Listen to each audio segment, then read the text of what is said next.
Here we are. Compensatory stream, yay. Yay! There was much rejoicing. Woo, jazz hands. Ooh, glitter bomb. Boom, boom, boom, boom, boom. And then there's a flash. There's a big text pop up going, bonus stream, bonus stream, bonus stream. And everyone goes absolutely apeshit and starts screaming, and the camera starts wiggling, and there's like a fire, and then for some inexplicable reason there's a walrus there. He's just digging. He's being really cool. He's got sunglasses on and everything. And then here we are. Hi. I owe you a stream, don't I? I thought as much. Look, I might be a little bit loopy today because I spent the entire day out in the sun, and this little Slavic-blooded boy sure as shit can't take it.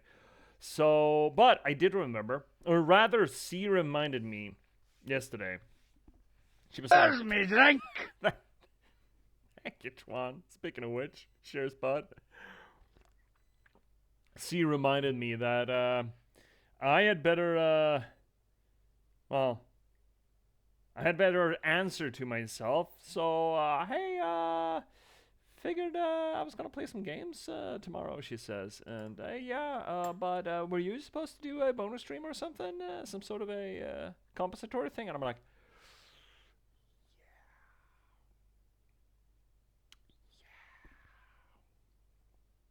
That sounds like something I should do. So here I was in the afternoon, absolutely sunstruck, had 2 beers in me and a burger, and I figured, hey, fuck, why not stream, eh?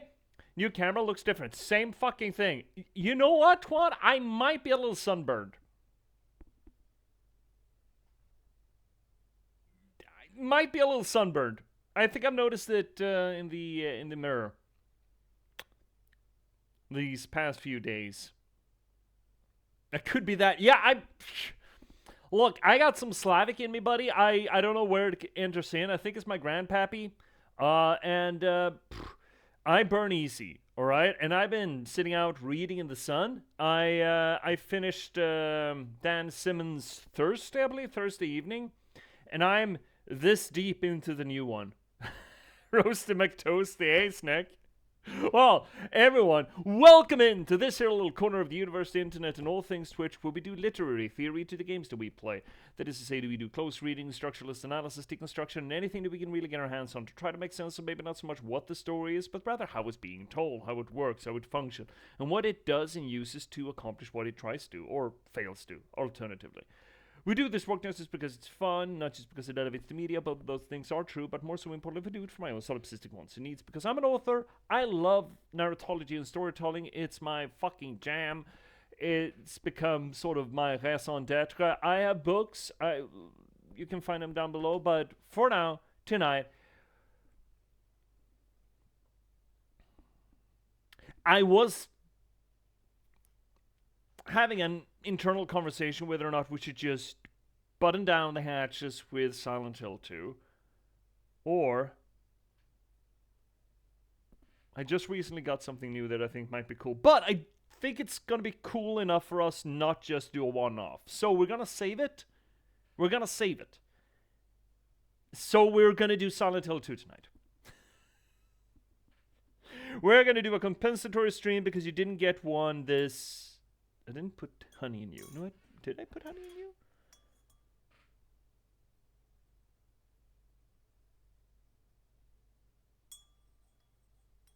Did I put honey in Judith? I didn't. I don't think I did. No, I mustn't have. No, I didn't. Alright, let's do that then. We're gonna do that compensatory stream real proper like. First and foremost, you know what I should do? I should give a little shouty outy to our good buddy Sniper Twan, who most recently, graced us with a great stream of him, his buddy and C, play Mimesis, which is kind of like a Lethal Company game, but the monsters, well, there are monsters, but there are also mimics, and they mimic you, and they mimic your voice lines, and I think we had a slight psychotic break caught on camera yesterday. It was a lot of fun. I mean, it's essentially the repo mold, but with a little twist to it. While repo has Muppets, Mimesis has psychotic breaks. It was good. It was good. It was a good stream. I think that game doesn't have a lot of shelf time. I think it's like one or twice or thrice, and then you're pretty good. But for what it is, it's a fun one. It's a very good streaming experience. Well, stream viewing experience. Hearing people psych themselves out and then have an absolute shit fit when the mimic who's standing there looking at you, trying to come up with a signal.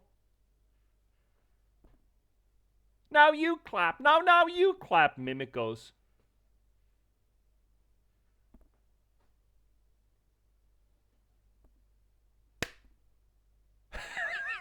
And you all go absolutely apeshit. Oh, turns out the machine learning is smarter than streamers. It's fun. But tonight we're going to do more Silent Hill 2. We are, I think we're like 2/3 done-ish, kinda. A little bit. Something like that. I believe so. I think we got like, I don't know, 3 or 4 streams left in us. Something along those lines. We're likely going to be running it again next week. It's, I mean, yeah, you do that, Juan. It's a great little game. I mentioned that I seen Loading Ready Run play it previously once, and they also had a little bit of a shit fit. I liked your musical side coming out there when you were playing. It's a good one. This is a good one. Why am I getting fucking messages, man? I'm drunk. Oh. So there are hacking attempts through Discord that trying to promote Mr. Beast's latest scam, which is kind of telling. Kind of telling. But let's ignore that for now. Let's boot up instead. Let's boot a little game up. And could you please just boot up on the correct screen, game? Would you kindly? Would you kindly boot up on the right fucking screen, my guy? Oh no, I can't do that. I'm just a little guy. I'm made by Konami. I can't do what I'm told. Now you're not booting up at all. That's even more disconcerting. Oh, it is. It's just behind everything. What even is your problem? What's your major malfunction, my guy? Fuck Konami. Hashtag fuck Konami. In a world of shitty publishers, Konami's one of them. I wouldn't grade them. I wouldn't dare to. Where the fuck are you? What are you do? Where are you? What are you doing, my guy? You're back there somewhere. Could you...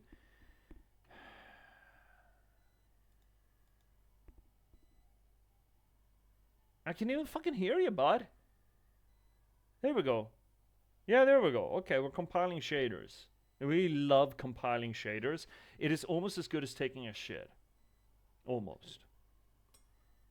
Not quite.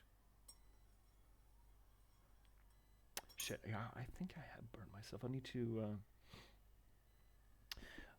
during the break, I need to remind myself to go fetch some skin balm. Shit.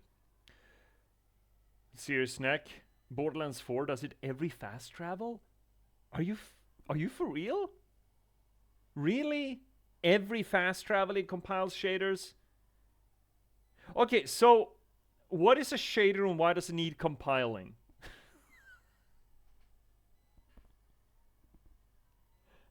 Why do you feel the need to stack one shade on top of another? Is this some kind of an afterlife forced labor thing? Are video games run by ghosts? Is that what crunch is?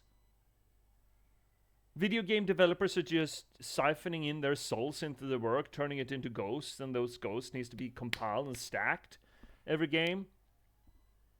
And they're too flexible. They're like bouncy little things, so you need to really hammer them home to get the proper I don't know, field conduction? I don't fucking know, man. I don't know how ghosts work. It would explain a lot, though. And imagine how many times we need to compile these shaders and still the option settings for the graphics don't hold over between boots. Imagine that. Imagine that we have to go into the settings every fucking time. Every fucking time. Look at this. Look at this. Look at this. It's absolutely absurd, sir.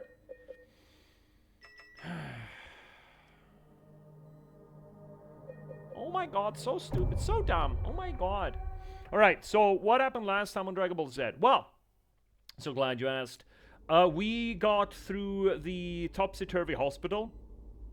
We did a little bit of reading and conversation about the different potential reads of Silent Hill 2. One of them being that this is the afterlife and he actually suicided in the mental hospital. One of them that he's still in the mental hospital. Another that he left the mental hospital. But there seems to be some sort of connection between James and Crazy Town.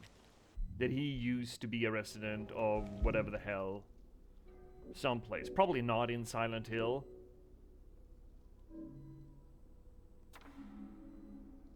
It is done. Sick no more. That could either be he was discharged or he killed himself.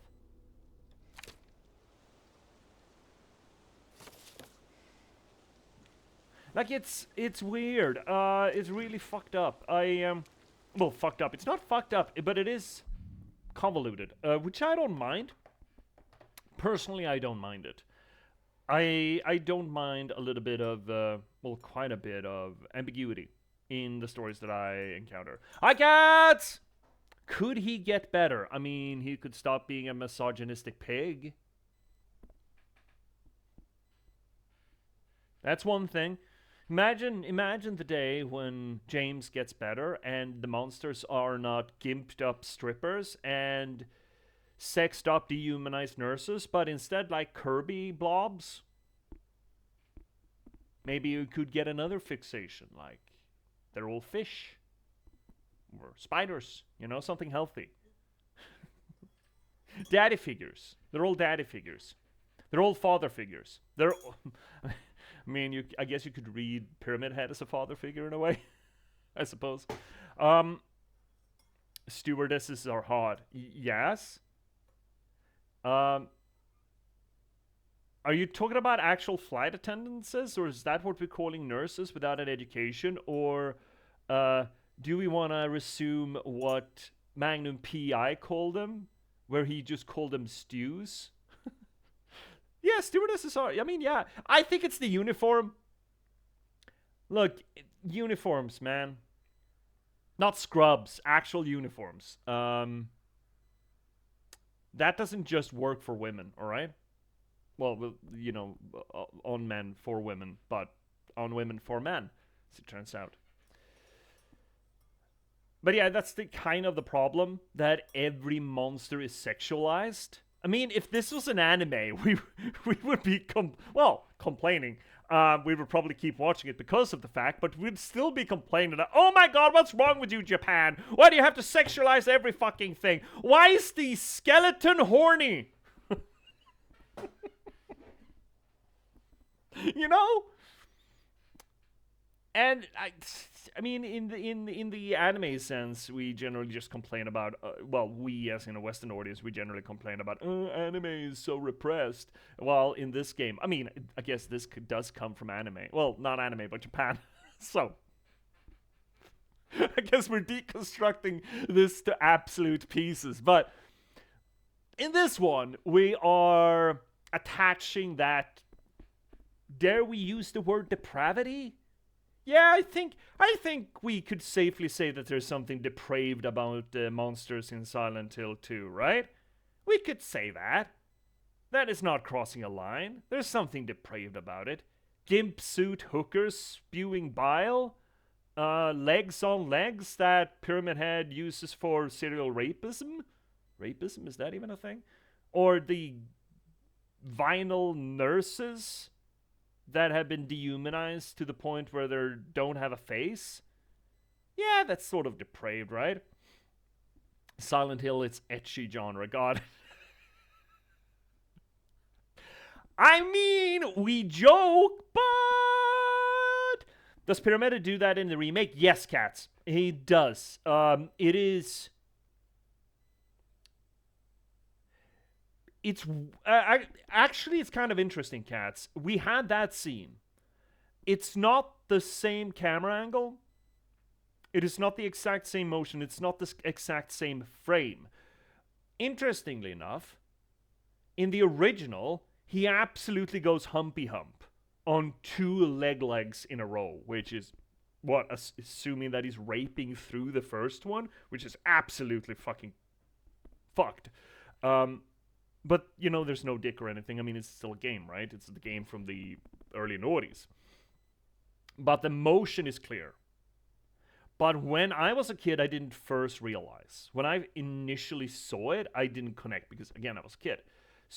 But I don't know if that entails that that scene is, considering there's no, considering that the camera shows what's going on and what's going on is not explicit, it means that there's, it means that the message is weaker. While in this remake, we instead have a cutoff where he is instead grabbing onto the ankles of the monster and wrestling with it to get closer. Which I thought actually made it worse. Because considering that they don't actually show the thing, it permits your imagination to run away with you. And the fact that he's physically wrestling with the legs, that is a strong visual cue. Like, I would think that the scene in the remake is more visually triggering than the original, despite the fact that it doesn't show the act. Which is, I don't know if it's an interesting take, but it goes to show that visual language can communicate in a stronger way than just showing the deed. So I would argue that it almost makes it worse in the well, worse, but it's more strongly portrayed in the remake than it was in the original. It's a good, I mean, good. It's good. It's a hell of a scene. It's a strong scene. And even worse, I did not remember in the original Cats if it is strongly indicated that the apartment in which that happens is a recreation of James's and Mary's apartment. Because there's some fairly strong indication in the remake that that apartment where you get to witness that is James's and Mary's apartment. Which further indicates not just, I mean, in the original, the strong indication was that Pyramid Head is James's worst misogynistic, aggressive, dominant attributes. In the remake here, it is kind of implied that James raped Mary by the fact that that scene takes place in what I think, strongly believe, is actually James and Mary's apartment. Or, well, a Silent Hill manifestation of that apartment.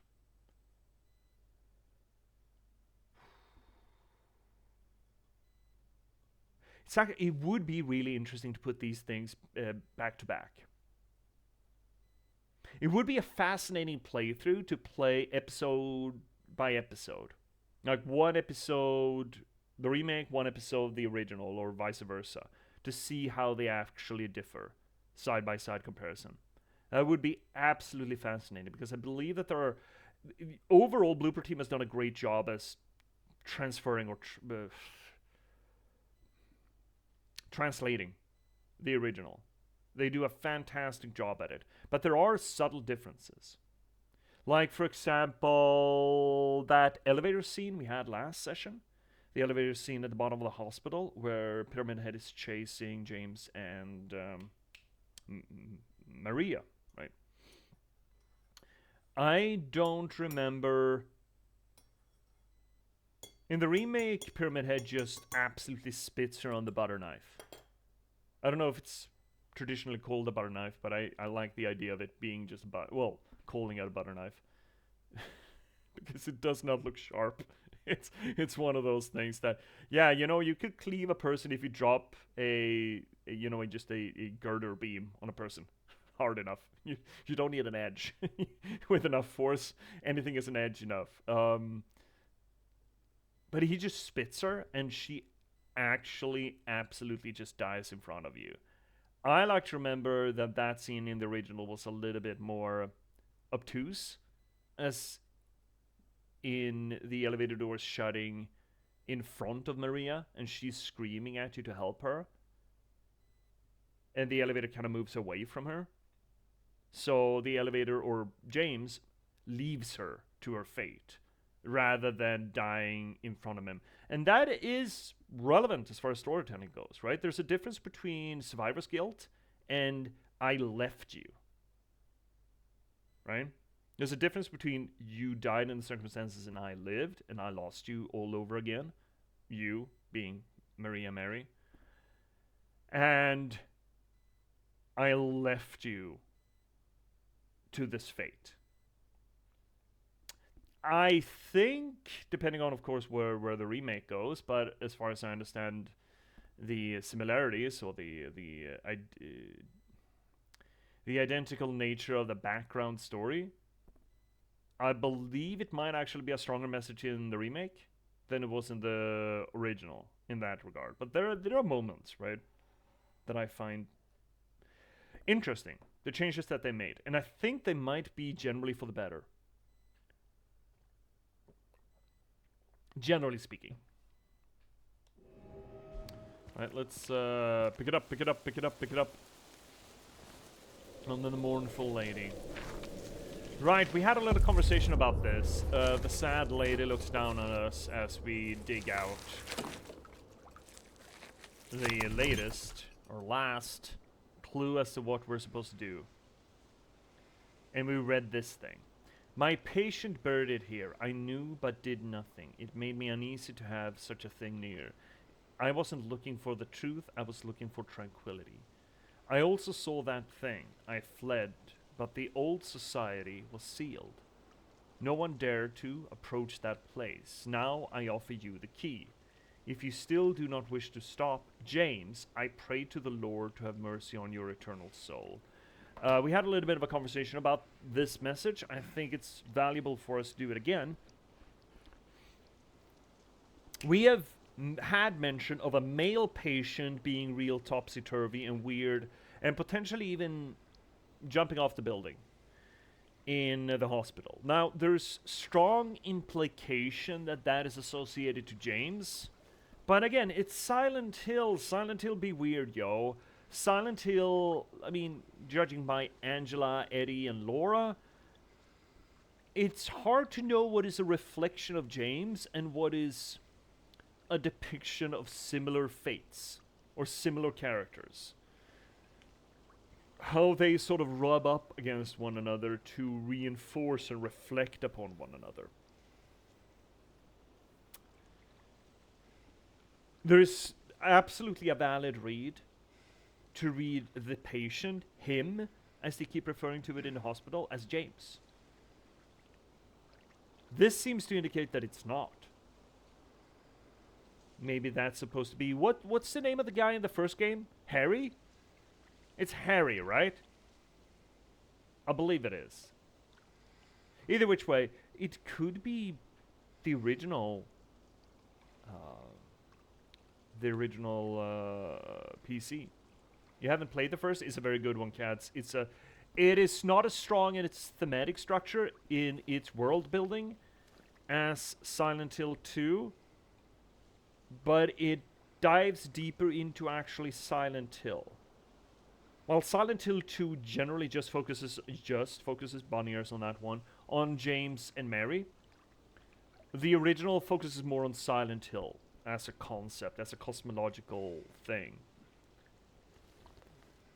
And it was the original. You know, there's something to be said about it. It had some great environments. The hospital there was really good as well, but the elementary school, the elementary school was so good, so fucking good. You know what? What made it so fucking good? Okay, so the radio in this game is kind of fucked. It doesn't work like it's supposed to. Not quite. In the original, in the elementary school, of course there were enemies, monsters, there were bugs, and there were little short monsters that came up to you with a knife and just fucking stabbed you. But there were also false positives. There were little ghost babies that walked around and just booped, which were completely harmless. So you had a lot of false positives in the elementary school, and it was good. It was good. It was very good. So, further look at this thing. So now, apparently, considering that this note speaks to James directly, while also referring to my patient, that suddenly puts a little bit of a divider between him in the hospital and James. Or a potential divider. We don't know. This could be, I mean, it seems to suggest that this was a doctor that wrote this note, which is a little bit weird.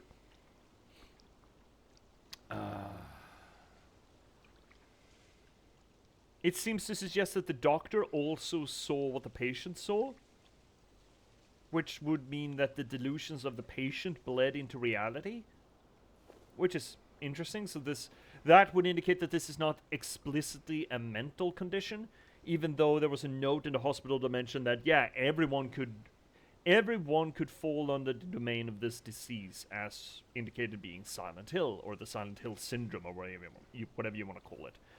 It kind of blends attributes of a psychiatric illness or mental disturbance with a transdimensional entity, almost like there's something sort of hovering transdimensionally around in society, and to some people it just latches on and manifests through them.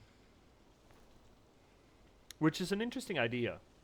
That a demon, lacking a better term for it, is a place with intent and agency, as opposed to a creature with intent and agency. That's fun. Like a haunted mansion isn't a place, it's a state of mind. That's fun. That's a cool idea. Here's the interesting bit. If you still do not wish to stop, James. That's a good sentence.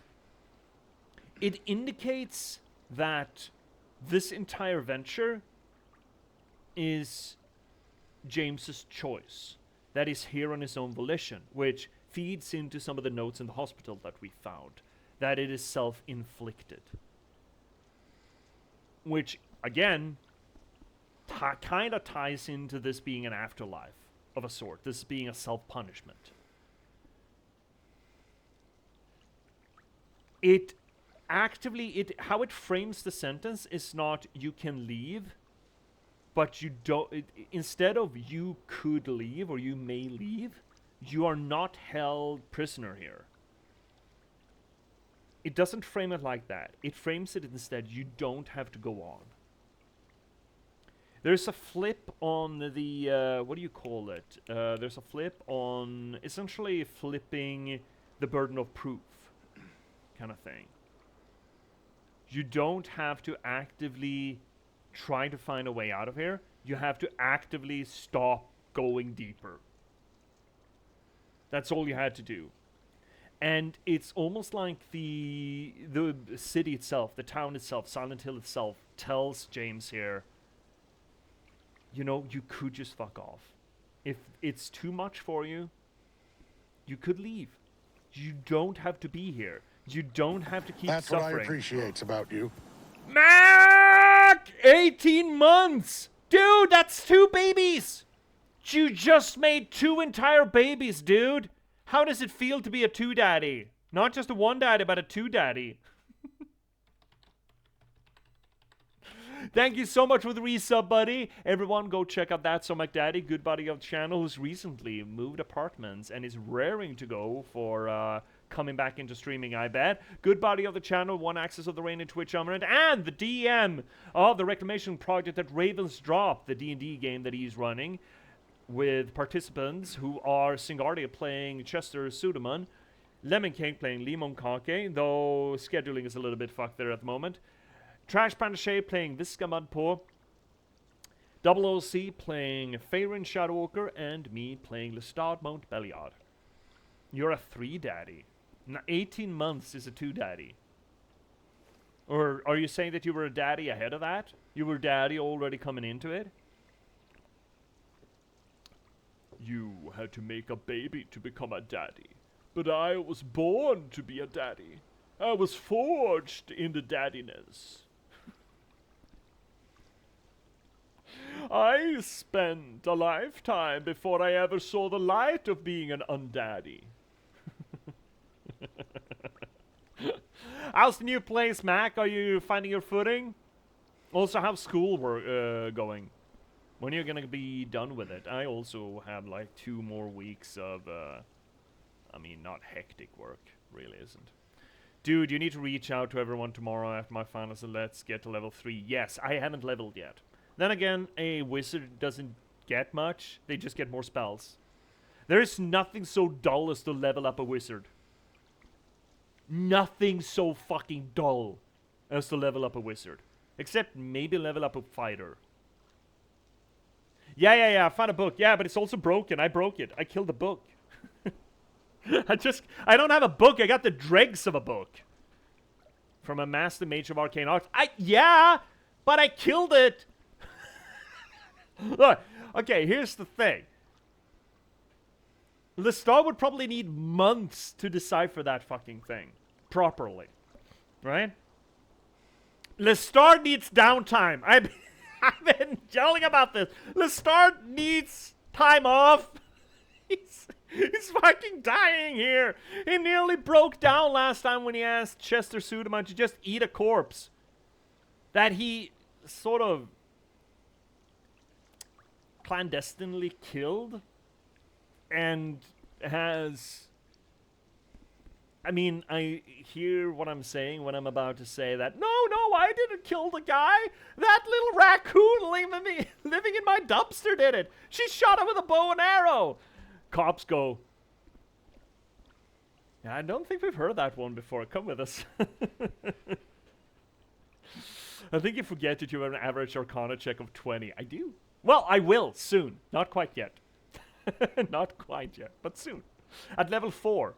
At level 4 I will. So 1 more level. But yeah, where we should get on top of that and hopefully get a, maybe get a stream of it next weekend. Maybe. Either which way. Yeah, so. Silent Hill. Silent Hill being an elective. I find that tremendously interesting.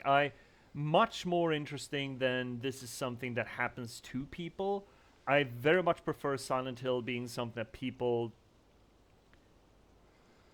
turn upon themselves. That it's something that people put themselves through. The self-inflicting, as far as trauma or tribulation go, I find is much more interesting than something just happens to them. Because there's agency there. I think a character is much more interesting when when they're hoisted by their own petard, essentially, right? They put themselves into circumstances that they have to deal with. I don't like the idea of things just happening to people. It takes away agency from the characters. It makes them passive, and ultimately, I think it's kind of a Christian cultural heritage thing to do to characters. This notion that the world is something that just happens to a poor soul. And all a poor soul has to do is abide. I don't like that. It breeds passivity and this notion that there's a greater will behind everything. Look, it should come as nobody's surprise at this point, but I'm not a very religious person. I think it's actually a cognitive poison of ours to believe that the world is something that happens to us, as opposed to we being something that can affect the world around us. I think that sort of mentality, regardless of what is factually, statistically true, I think it breeds a healthier interaction and a healthier relationship with the world around us when we interact with it as something that we have agency upon rather than it has agency upon us. I mean, sometimes the world does happen. Again, regardless of what is statistically true or not, I think the idea that we are victims of the world, it's not something that comes out of the Christian cultural heritage, but I think it's something that the Christian cultural heritage has parasitized? Yeah, that's a word, sure. That's sort of glommed onto and is using to breed passivity into people. And I hate that. I think it makes for worse people and it makes for a worse world.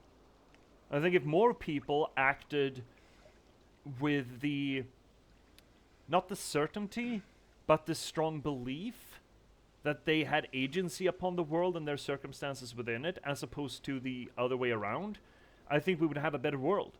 And we would have more engagement in the population. We would have people who interact more with both the global environment, but also just the local environment. I think we would be better as a society and as individuals. Another reason why I loathe Christianity and all its manifestations, I think it's an actual poison, toxin. And I like this way of turning it. We like to think of these horror aspects as being, oh, it's a demonic place that if you enter into, you will never leave.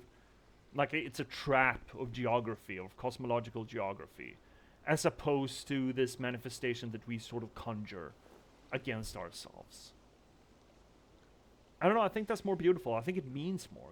The Silent Hill means more to me vis-a-vis James than it does as simply a cosmological, geographical booby trap. You know? Also, the last sentence we didn't remark upon. I pray to the Lord to have mercy on your eternal soul. I don't know if this is a mistranslation. It could be. I think it's likely that it is a mistranslation, but you know what it does not say? It does not say, I pray that the Lord has mercy on your eternal soul. That sentence structure right there does not suggest that the Lord is the one who should have mercy on you. That sentence structure suggests that it's I, whoever wrote this note, that should have mercy on your eternal soul. It says that I pray to the Lord that I shall have mercy on your eternal soul. That's also interesting. But again, that is within spitting difference of just being a poor translation. So it's difficult for us to really bite down on it as far as a literary read goes. It is well within the purview of just either poor translation or a person who is not, let's be frank, literate enough to tell the difference when they write it. Or just lack of QA or proofreaders.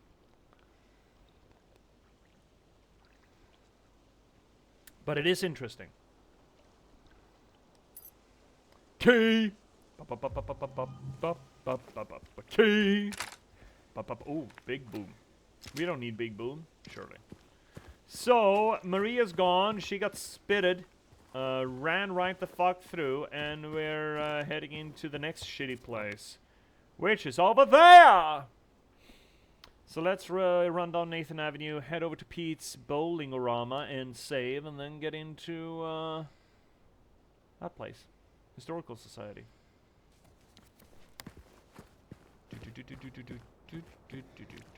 I don't think that's a very long place, so I have faith that we shall, in fairly short order,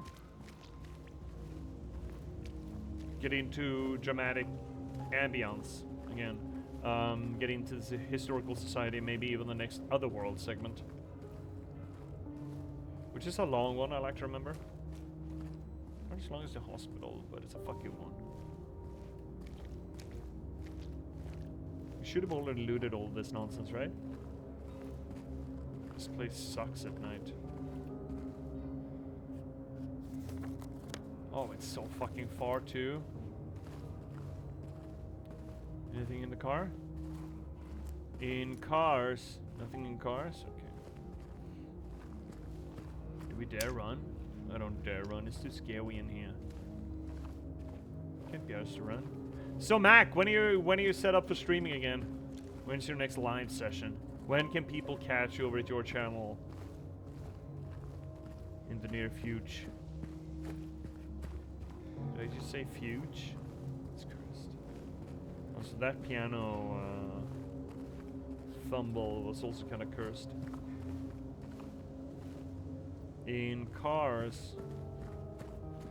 Oh. Well, that's ominous. Ew. Looks like jam. Only one man would dare to give me raspberry. Lone Star. I streamed, I think, Wednesday, and then I hung out in a bunch of streams Thursday. Right, yeah, you were playing Peak a while. Yeah. Sundays are probably Monday. Right. I saw you playing Peak. Right. I've been kind of drunk for a lot of this week. Drunk/hungover. It's been Valborg, which translates... It doesn't actually translate, but the name that Americans or English speakers, the Anglo-Saxon world, is familiar with it is Walpurgisnacht, the German version of it, which is essentially the same thing. It is both... Jesus Christ, be fucking louder.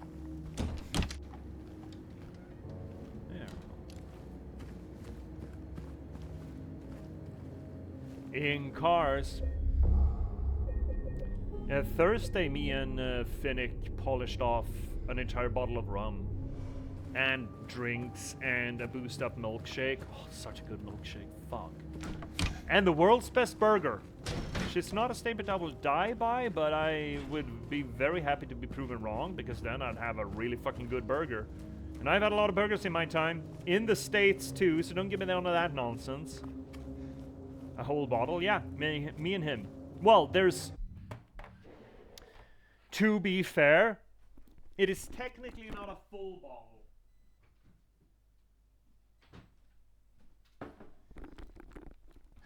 I did come home with this left, so I guess it's a glass. Just about a bottle of rum. Did your burger have peanut butter? Snick, that's fucked. And I can't believe that you dare to come in here. What do you mean peanut butter? No, it didn't. Fucking did not. But it has some of the best patties I've ever had. So Sweden, or I think the European states, really, came up with this great non-society. Well, it's not a non-society. It's actually pretty good. That restaurants were not allowed to serve burger patties or any meat patties with minced meat with any pork in it, unless they knew where the pork came from. Which most people just buying minced meat don't. They can't safeguard that. It's for, food poisoning reasons, and it's a pretty good reason. The only time I've had food poisoning is from a burger. From a fancy fucking place, let me tell you, as mom. So generally speaking, we only have beef patties, like strictly beef patties, which tends to make them pretty dry. Which means that most people serving burgers these days do smash burgers. Which, I can fuck with a smash burger any day of the week. And the place just up the road makes a mean smash burger. But they are not the juiciest fellers in the ballroom, yeah? And this place I went to Thursday, I think they make their own minced meat, which means that they are allowed to put pork in there, which means that there's a lot of fat in there, which means that they can make these juicy, hefty fucking things that just weep when you touch them. Oh, fuck me. You can put whatever the fuck you want on it and I'll eat it. It's so good. Oh, the entire thing just melts in your mouth, man.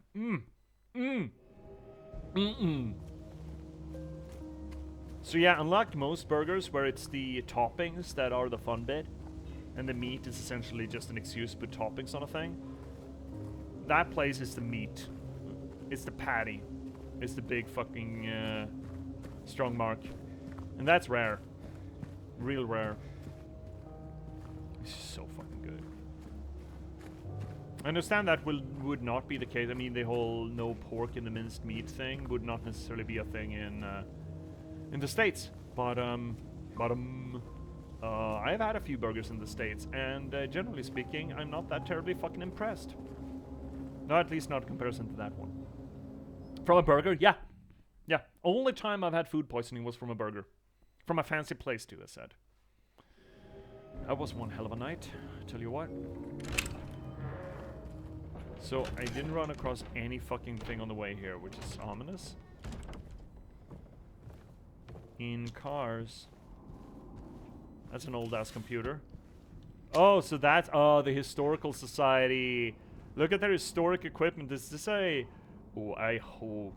I fucking... Oh, look at that calculator. Oh my god. No wonder this is the Historical Society. They're running an archival system from fucking 1986. In cars. Not very fancy, I guess. Oh, it was. It was.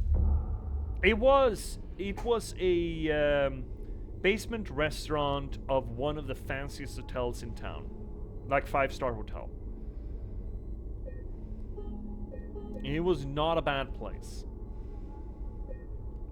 It was, however, one of the warmest days of the year. I think we topped not quite 30 degrees Celsius. And I know that some Americans are gonna roll their fucking eyes at that because you live in partly fucking deserts, but...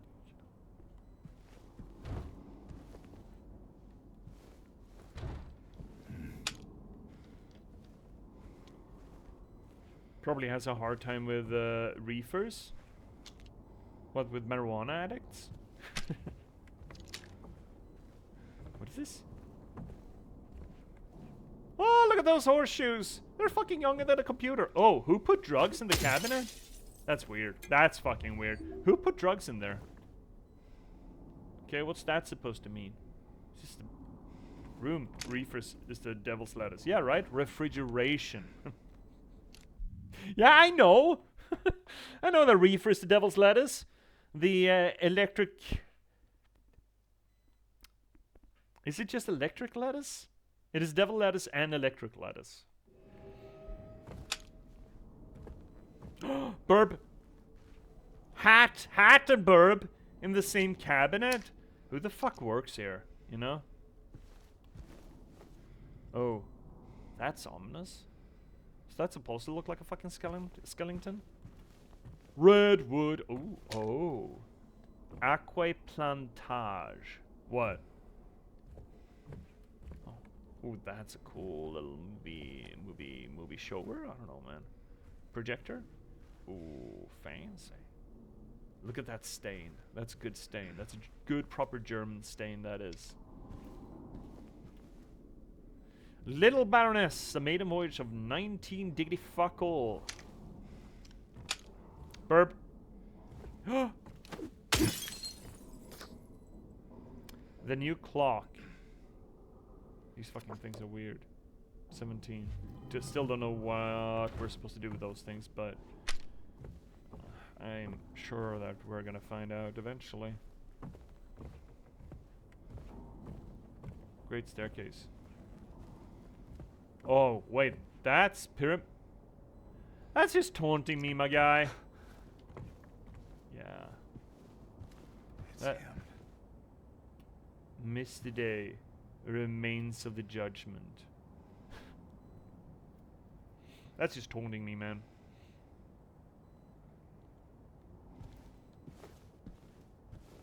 I wonder what kind of drugs was in that cabinet.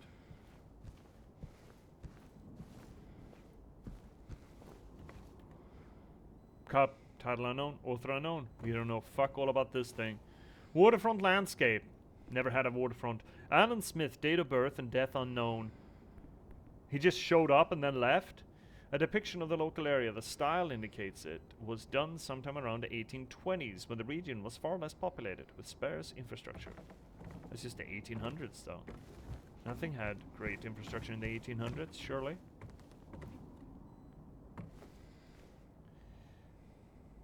Wiltsey coal mine, established around 1850, it remained operational till the early 1900s. The mine played a key role in the revitalization of Silent Hill. Is that what we call it these days? Oh, fuck. Brookhaven Hospital. This place is great. 1880, the hospital was built in response to the Great Plague that followed a wave of immigration to the area.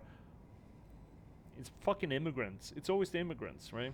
Originally, it was little more than a shack, but has since expanded into the fully fledged medical establishment.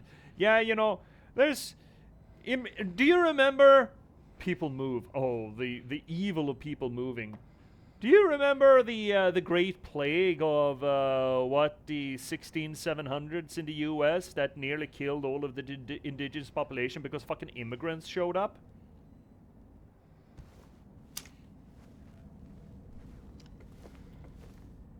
Hey there, buddy. Scratched over an illegible. Former director of the Brookhaven Hospital. You look... Okay. Am I supposed to... Is that supposed to be ominous? Are you supposed to be relevant? That's not supposed to be here! Oh god, are you fucking high? Alright, fuck. I mean, we're supposed to do this shit, right? Among the local legends is that of the Lady of the Light. The story tells of a woman who was accused and found guilty of witchcraft. As punishment, she was taken to a small island out on the lake, a minuscule stretch of rocky soil, devoid of any food or shelter. There she was to suffer a slow and excruciating death, as her body succumbed to the cold and hunger.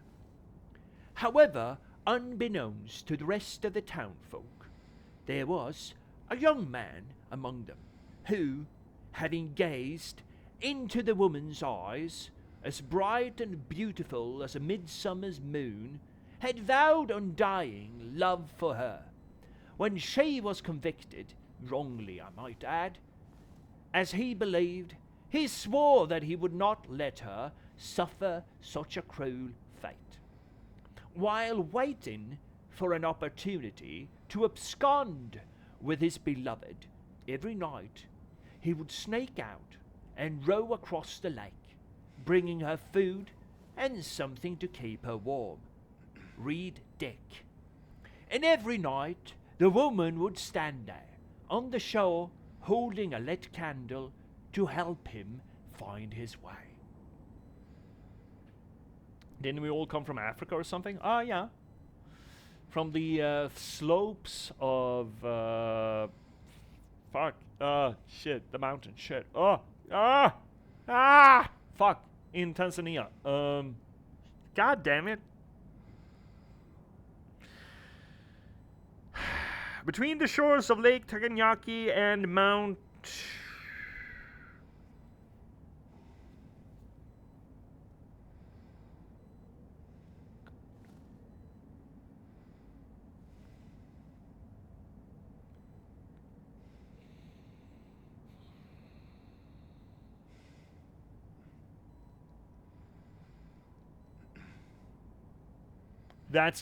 I'm gonna have to look that up. God damn it, my brain is just...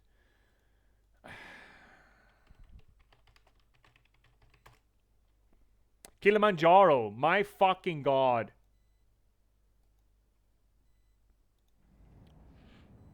That's where we found Lucy, at least. Alright, let's carry on with this. God damn it!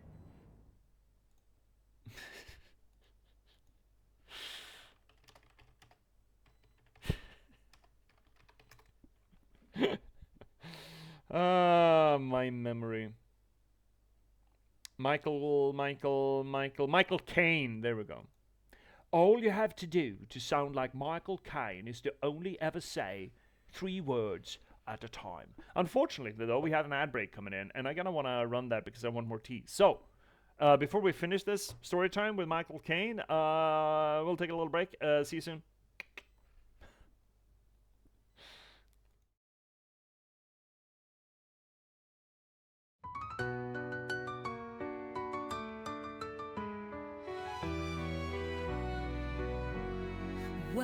Welcome viewers, take a seat. You never know who you'll meet. Stay a bit and have a read. Let J.P.S take the lead. Whether it's my books or one of my poems, or games and story, you've come for glory.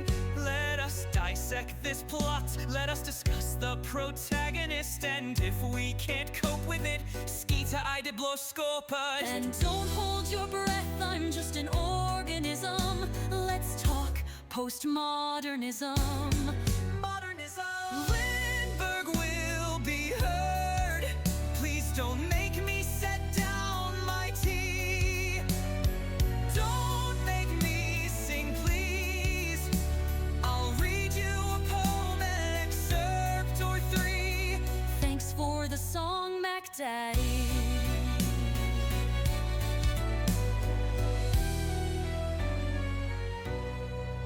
Let me rate your game's toilet. Is there light and TP? Crowbar smashes TNT. Why do all these bottles scare me? Signalist is in demand. See me return to the Oberton. Take Max Payne by the hand and catch me in Morrowind.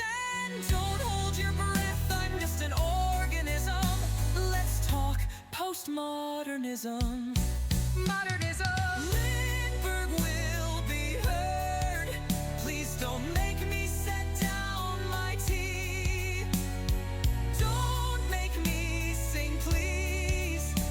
I'll read you a poem, an excerpt or three. This is the break song just for me.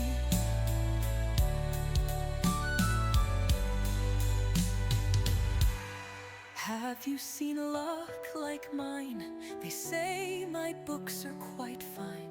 Forks on forks to boggle the mind. Sly like a fox, check out the last box. And not to mention hope, love and loss, and just released by me. Check out my latest book, Patchwork Sovereignty. And don't hold your breath, I'm just an organism. Let's talk postmodernism. Modernism. Lindberg will be heard.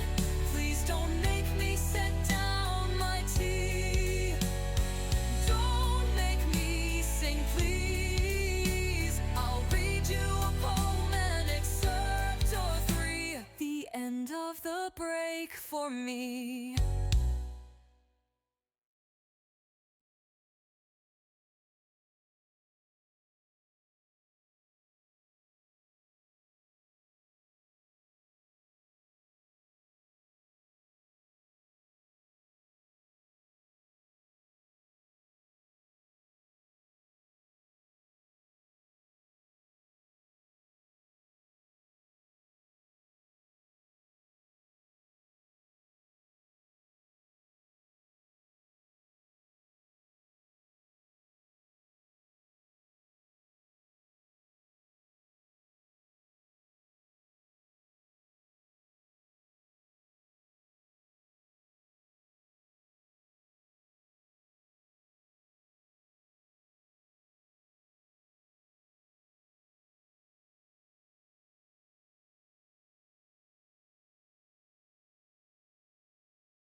And we are back, everyone.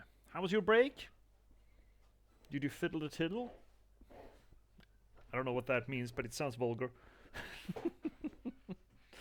So, folks, don't forget to check out my literary career. You can find links down below, getting you to J.P.S.publishing.se. And I'd like to remind you that The Girl with Raven Hair is out, finally, to the general public. She's available as an ebook pretty much everywhere you get your ebooks or print-on-demand copies. The latest book in that post-apocalyptic Nordic folklore verse, which I've been toiling away at for the past, I don't know, half a decade, I think, at this point. All things considered. Even longer if you count for the short stories. Please do give her a check out, yeah? There's a link available down below, as mentioned. That will get you to further descriptions of her. So how was your break? See your cats. Well, everyone that doesn't like immigration should go back to that slope of Kilimanjaro and live there. I'm sure that the Kilimanjarites are gonna fucking love that shit. Alright, back to some Michael Caine. Bargain bin Michael Caine. Alright, but then one night, when the sky was exceptionally clear, devoid of even a wisp of cloud, the young man set out on his nightly escapade. As always, he would look out into the distance, looking for the light in the darkness that would lead him to his beloved. On that night, however, the moon shone so bright and so vibrant, stronger than any candle could. Seeing the light's reflection on the water, the young man was led astray. He rode and he rode and he rode, following the reflected light, hoping against hope he could reach it. He did not care for his aching arms or the shortness of his breath, utterly mesmerized by the illusory light. When his boat tipped over, the man was so exhausted from rowing, so weakened were his arms, that he was not able to swim to shore. Thus he succumbed to a watery grave. Although left alone, the woman on the island never lost hope. She kept coming out at night and kept lighting the digging candle. The legend says that those looking for true love can still see the lady's light out on the lake, shining to bring her beloved home. While the story is clearly meant as a metaphor and a cautionary tale of not rowing too far, it is, to a certain extent, rooted in reality, as the area has indeed seen its share of religious persecution, such as that of, I don't know, person who's not mentioned in this book. Oh, that's fun. That's a fun picture. Silent Hill Historical Society founders. This painting could have been kept a little better, I think. Oh, that's a fun room. Oh, how do you like holes, Chad? Budget Icarus didn't make it either? No. No, it didn't. He's just a little guy. He rode and he rode and he rode and he couldn't get very far. He followed the light and never got any closer. Actually, kinda sucks as an Icarus. Icarus actually got closer though. And then shit's getting fucky, and then we have this. This feels safe, right? Oh, I remember feeling really trepidatious? Is that even a term? Trepiditous? Trepiducinous? About going down this place first time through. Oh, love this hole. How do you feel about this hole, chat? Ooh, some good whale honking down below. Oh, has anything good ever happened after whale honking?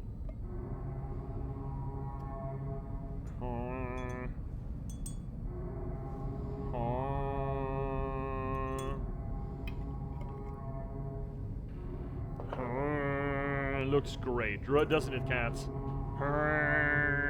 Okay, fine. It's calling me. It's singing the song of my people. Holding herself off, not making any mob jokes. Wait, cats, does this hole remind you of your mother? That's real Freudian.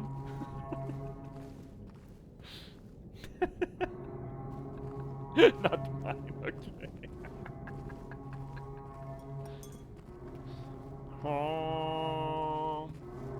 Is that like that lady from the Letterkenny who was eating crackers on a windy day with a skirt, mother of 14, and she whistled?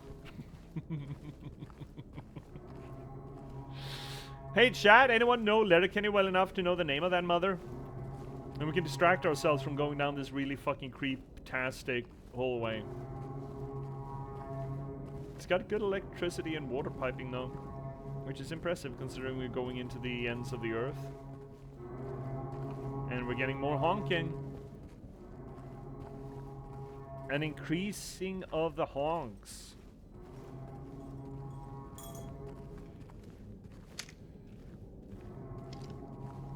And it almost sounds like it's going away. Is there a Doppler effect in place here? Man, this just... What a thrill! Instead of climbing up a ladder, what song are we running when we're walking down a flight of stairs?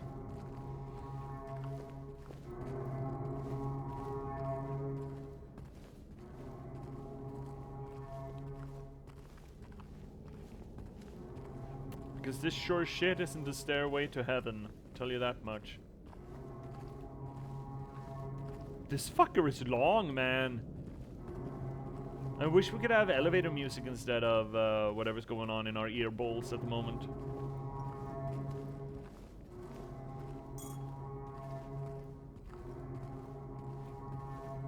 Aww. Aww. So what we have here is the actual descent, right? Previously hell has come to us, but now we are entering it.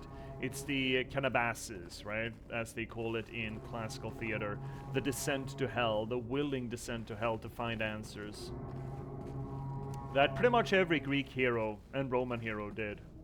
They all went to hell, despite the fact that you're not supposed to go down there. Well, hell, the afterlife, really.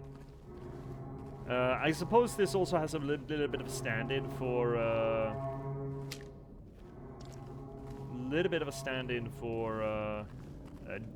descending into the subconsciousness, finding actual answers, not having the subconsciousness go into you, but you going into the subconsciousness. Reach the end of a long staircase. Oh, this place looks great.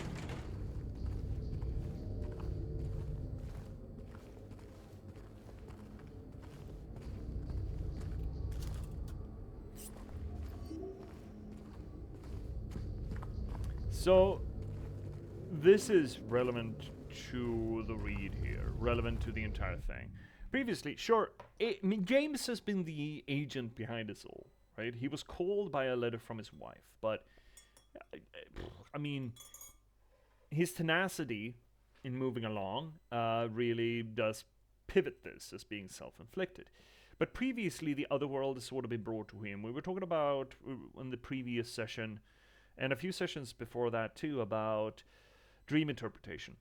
According to psychoanalysis, but it's still the reigning theory in the matter that dreams are essentially the subconsciousness way of telling us things that our conscious mind has sort of shunted away from our waking mind because it's uncomfortable or eerie or conflicting with our sense of identity. Things that we do not want to think about or hear. And dreaming is the subconscious sort of pushing that narrative on us, telling us that we need to consider this, we need to deal with it. And nightmares come about when that messaging, or rather the veneer, the symbolism that the subconsciousness uses to try to get at us, becomes a little bit too real. And us waking from nightmares is essentially the messaging becoming way too real, so our conscious mind, our sleeping mind, reacts violently to it. It's like, no, we've said we don't want to talk about this. No, it's essentially the father just shoving back his share at the Thanksgiving dinner and essentially table flipping and telling, I don't want to talk about this, and just leaving the room. That's us waking up from a nightmare, according to psychoanalysis, which is still the reigning theory as far as I understand. Here, though, James, after twice having encountered the other world and being sort of thrust into it, here we have him seeking it out on his own terms, as it were, and descending into it, descending into the subconsciousness. This is essentially the difference between just dreaming and meditating, I suppose. Kinda. I should have paid for a better music teacher for Jimmy. Aw. Aw. It's not the most inspiring shit. Man, man, this place is great.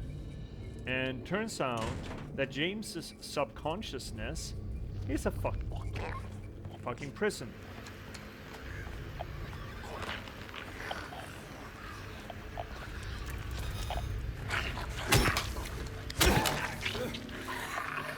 With gimp strippers in it.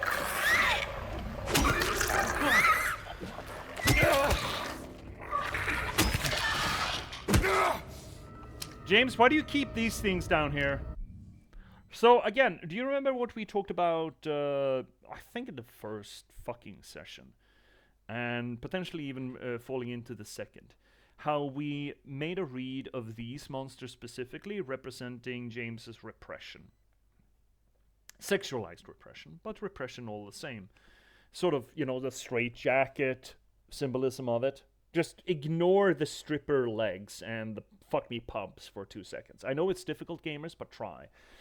Just focus on the straitjacket thing, which is a pretty good symbol for being repressed or feeling inhibited from action. And then bile coming out of the chest cavity as a way of coping with that. Kind of scans as many veins of toxic masculinity. And now when James descends into his subconsciousness, it turns out that his subconscious is a fucking jail. A prison. Which scans if his whole thing is repression, right? He's been shoving things down here and locking it up for time immemorial.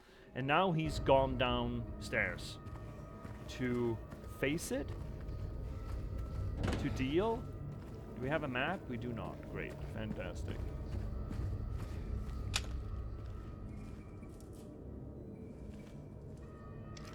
Guy to play with light. There's nothing here. Not even an item. Oh.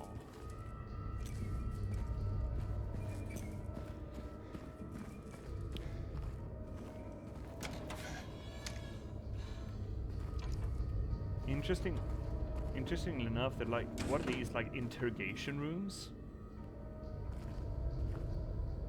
Interesting inclusion. Crimson and white, banquet for the gods. Just guy pointing at other guy's dick, going, oh, those guys. Death by skewering, an execution at the prison. Death by skewering or strangling. To choose his death is the prisoner's last taste of freedom. Cool for you.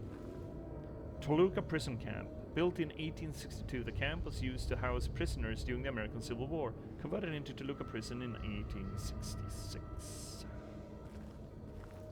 Then gunlets. How many blew at? 5? Oh, that's not nothing. Legs? No legs? Hole! So, chat, you recognize Signalis anywhere? Well, rather, do you see where Signalis got its thing from? Again, Signalis wears its references on its sleeve. It is resplendent in its references. And Silent Hill 2 is one of the most telling ones. How do you feel about holes, chat? How do you feel about holes? Jump! Van Halen says jump! And then, oh, we got the... This is the same mechanics we had with him putting his arm into holes. Where it keeps asking us, are you sure you want to do this? Are you sure you want to do this? Are you sure you want to do this? 3 times, you know? You need to recite Beetlejuice's name 3 times for it to take effect. Don't jump, fill it. Good luck, have fun. Oh, only twice? No, a 3rd time. Here we go. No? Ah, only twice. That's kind of weird, actually. I guess the first one was just activating the hole. Oh, this is a delight.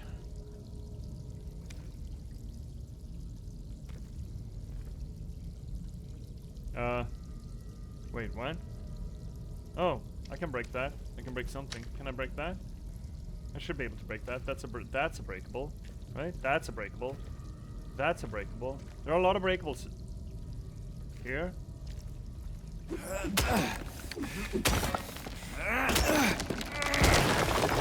Doesn't matter which one we break. I guess we only really can make use of one now, I suppose.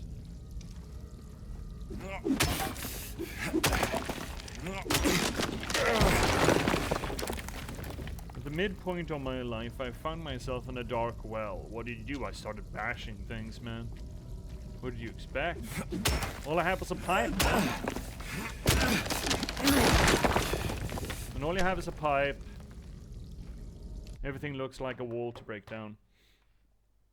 Seems to me that I maybe should lower the volume a little bit of the game. Just a smidge. It's not peaking quite, but just breaking walls. Has it on its edge peaking. It was alright here. Yeah, yes, it wasn't peaking. It's just that I didn't consider that to be max volume as far as the game goes. And it was sort of nudging the red.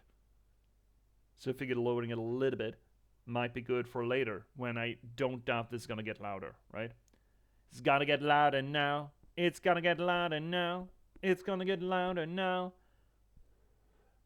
I think. If you want me to return it, I will. But it was like one, maybe 2 decibels. Maybe I should. Oh, this is not perfect system. Here we go. Alright, through the wall, through the garden wall.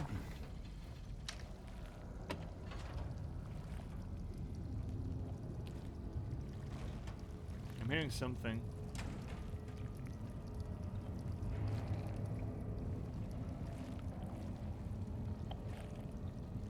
The radio is kinda waking up.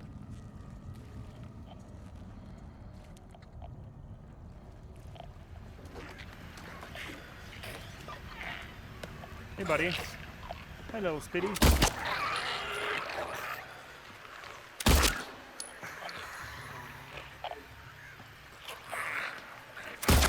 One Spitty boy.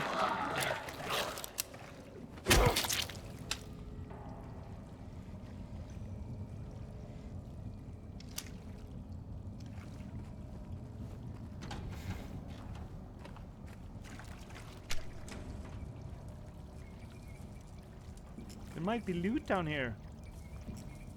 Might also be legs. There was none of it. None of it. Less famous region in Canada. None of it.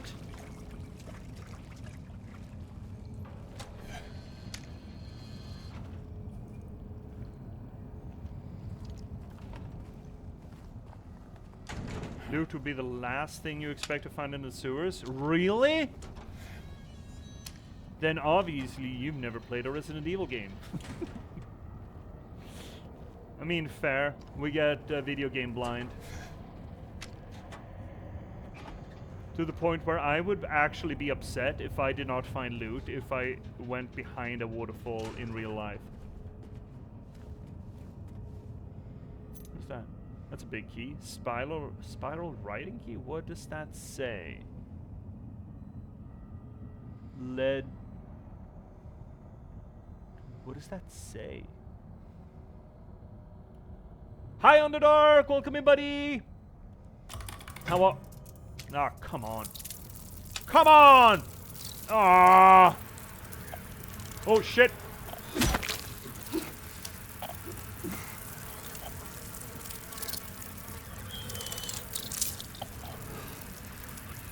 Come on!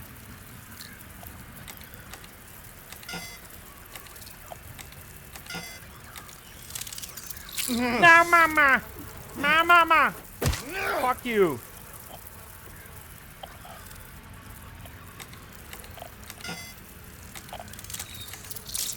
God, fuck you!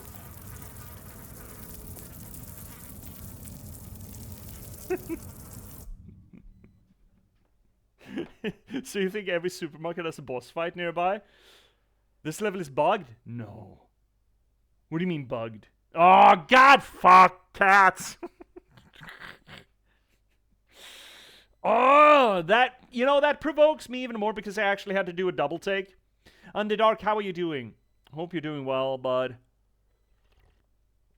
How's your weekend been? Or at least, I guess, we just started the weekend. Man, it feels like the weekend's been running for a long time for me. I would assume that it's one of those.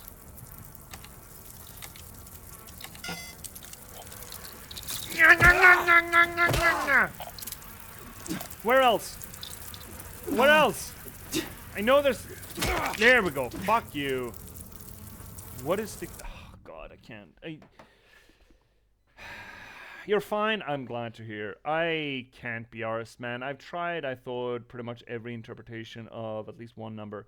And I thought I was going to be able to figure it out by the lights turning green if I'm in a right position, like Wordle.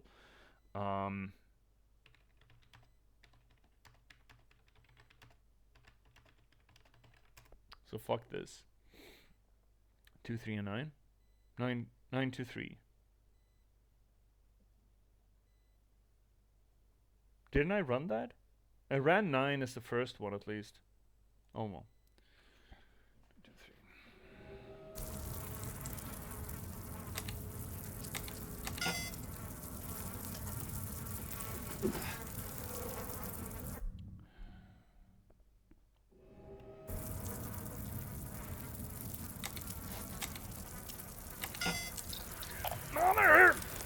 No, you fucking don't. No, I'm just gonna fucking purge your shit of the fuck. Come here, you little shit, fuck ass bastard. Can't be arsed, man. Trial and error puzzles. And it seems to be a random one. Fuck that noise. We've tried 239. 293 maybe?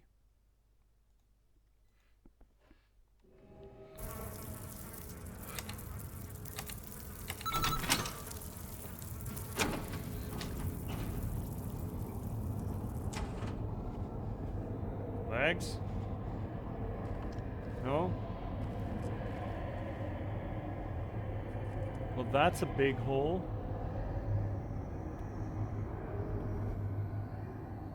Really? Oh. Wow. That's a very big down. Sir, are you sure? Seen about the same amount of ants today. Ew. Well, ants are fine, is it really? Go to kick-ass. Fine jump. Yeah. Okay, I gotta tell him over and over and over again. James, you just gotta jump. Do like Van Halen. Subconscious just gobble gobble. Had a close encounter with a rat, the local rat today.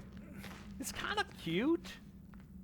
I mean, look, I don't mind rats. As long as there are not too many of them and they're, aggressive. But we have rats in the yard now. We've had a little bit of trouble with our garbage management recently. Big story. But, yeah, we have rats in the basement and out in the yard. And in the little garbage shed. And they climb down right underneath my kitchen.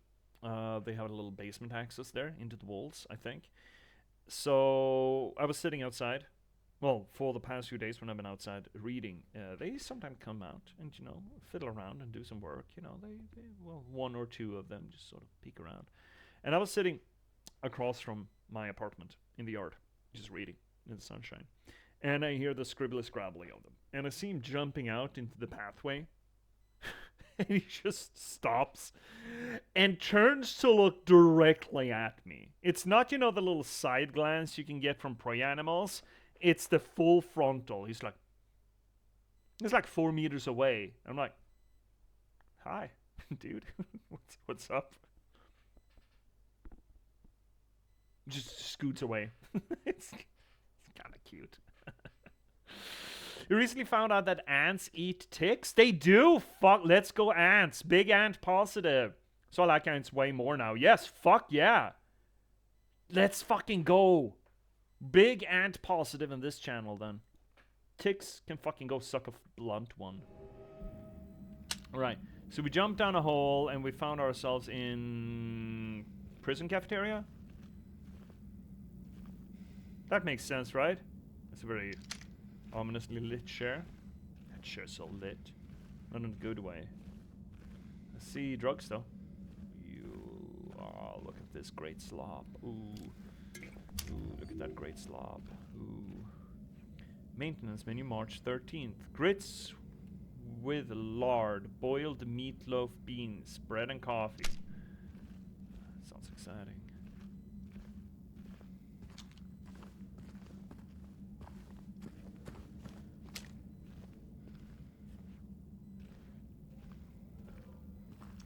I saw something glinting here. Oh, there we go. That's something. Is this another one of those weird memory things? That looks Mayan? Like a little wolf boy? I think those memory glitches are weird. It's like seeing something that connects to him, but it doesn't interact with it at all. So it's hard for me to do any read of whatever's going on there. Looks like something you did in school, really? Was it Mayan school? Oh, what have you found here, buddy? Someone was shot in the head? For woodwork, like 5th grade. Oh. I mean, I don't think James is very artistic, necessarily. That's a body? Ain't no big deal. Oh, yeah? Just put the gun to their head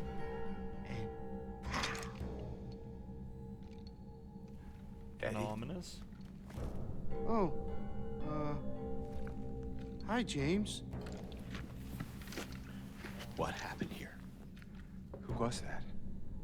I don't know. It just came at me. Okay. So he attacked you, and you shot him. Yeah. Yeah, that's right. He made me do it. He Calm made down. you do it. Any idea why he would do that? I don't know. He came out of nowhere. Tried sneaking up on me in the dark. I heard footsteps, so I turned back and he was right there. And you could tell that he wanted to hurt you. Well, yeah, I mean, the way he looked at me, I just had to do it. He looked at you. I thought you said he came at you. Yeah, I mean, I could see it in his eyes. Uh-huh. His eyes. He kept looking at me, making fun of me. Oh.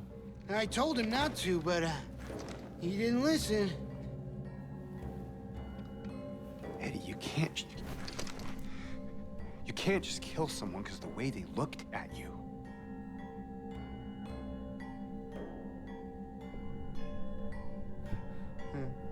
Huh.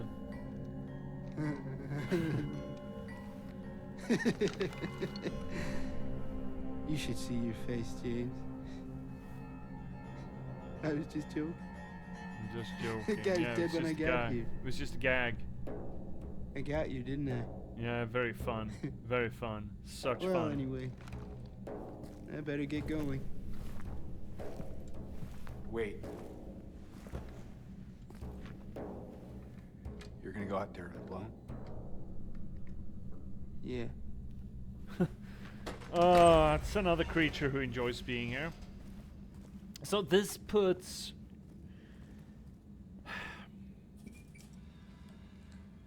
Okay, so what is the game... Oh, I left ammo. Nice. So what's the game actually doing here? What's the game's purpose with adding Eddie to the mix? Or Angela, for that matter. We're going to get more of Angela later. What's the point?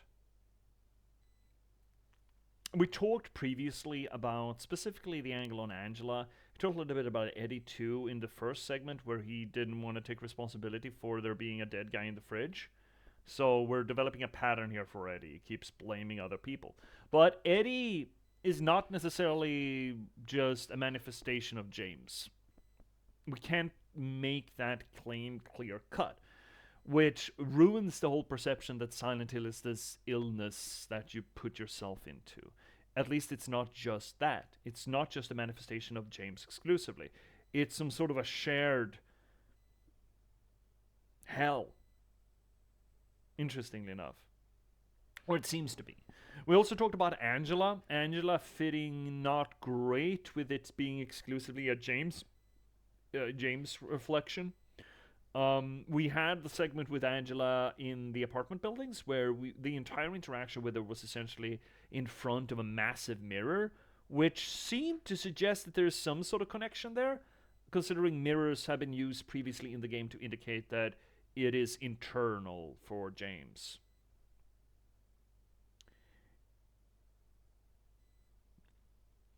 It's one of these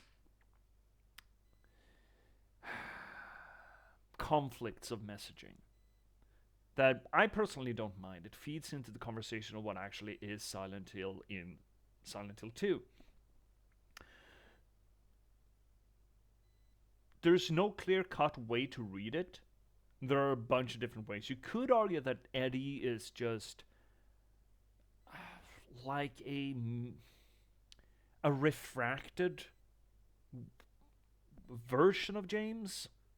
You could argue then the same of Angela, but Lauren doesn't fit into that. Why is Lauren here? Or Laura? She does not fit. She knew our wife. Why is she here? How did we bring about Laura? Everything doesn't quite fit.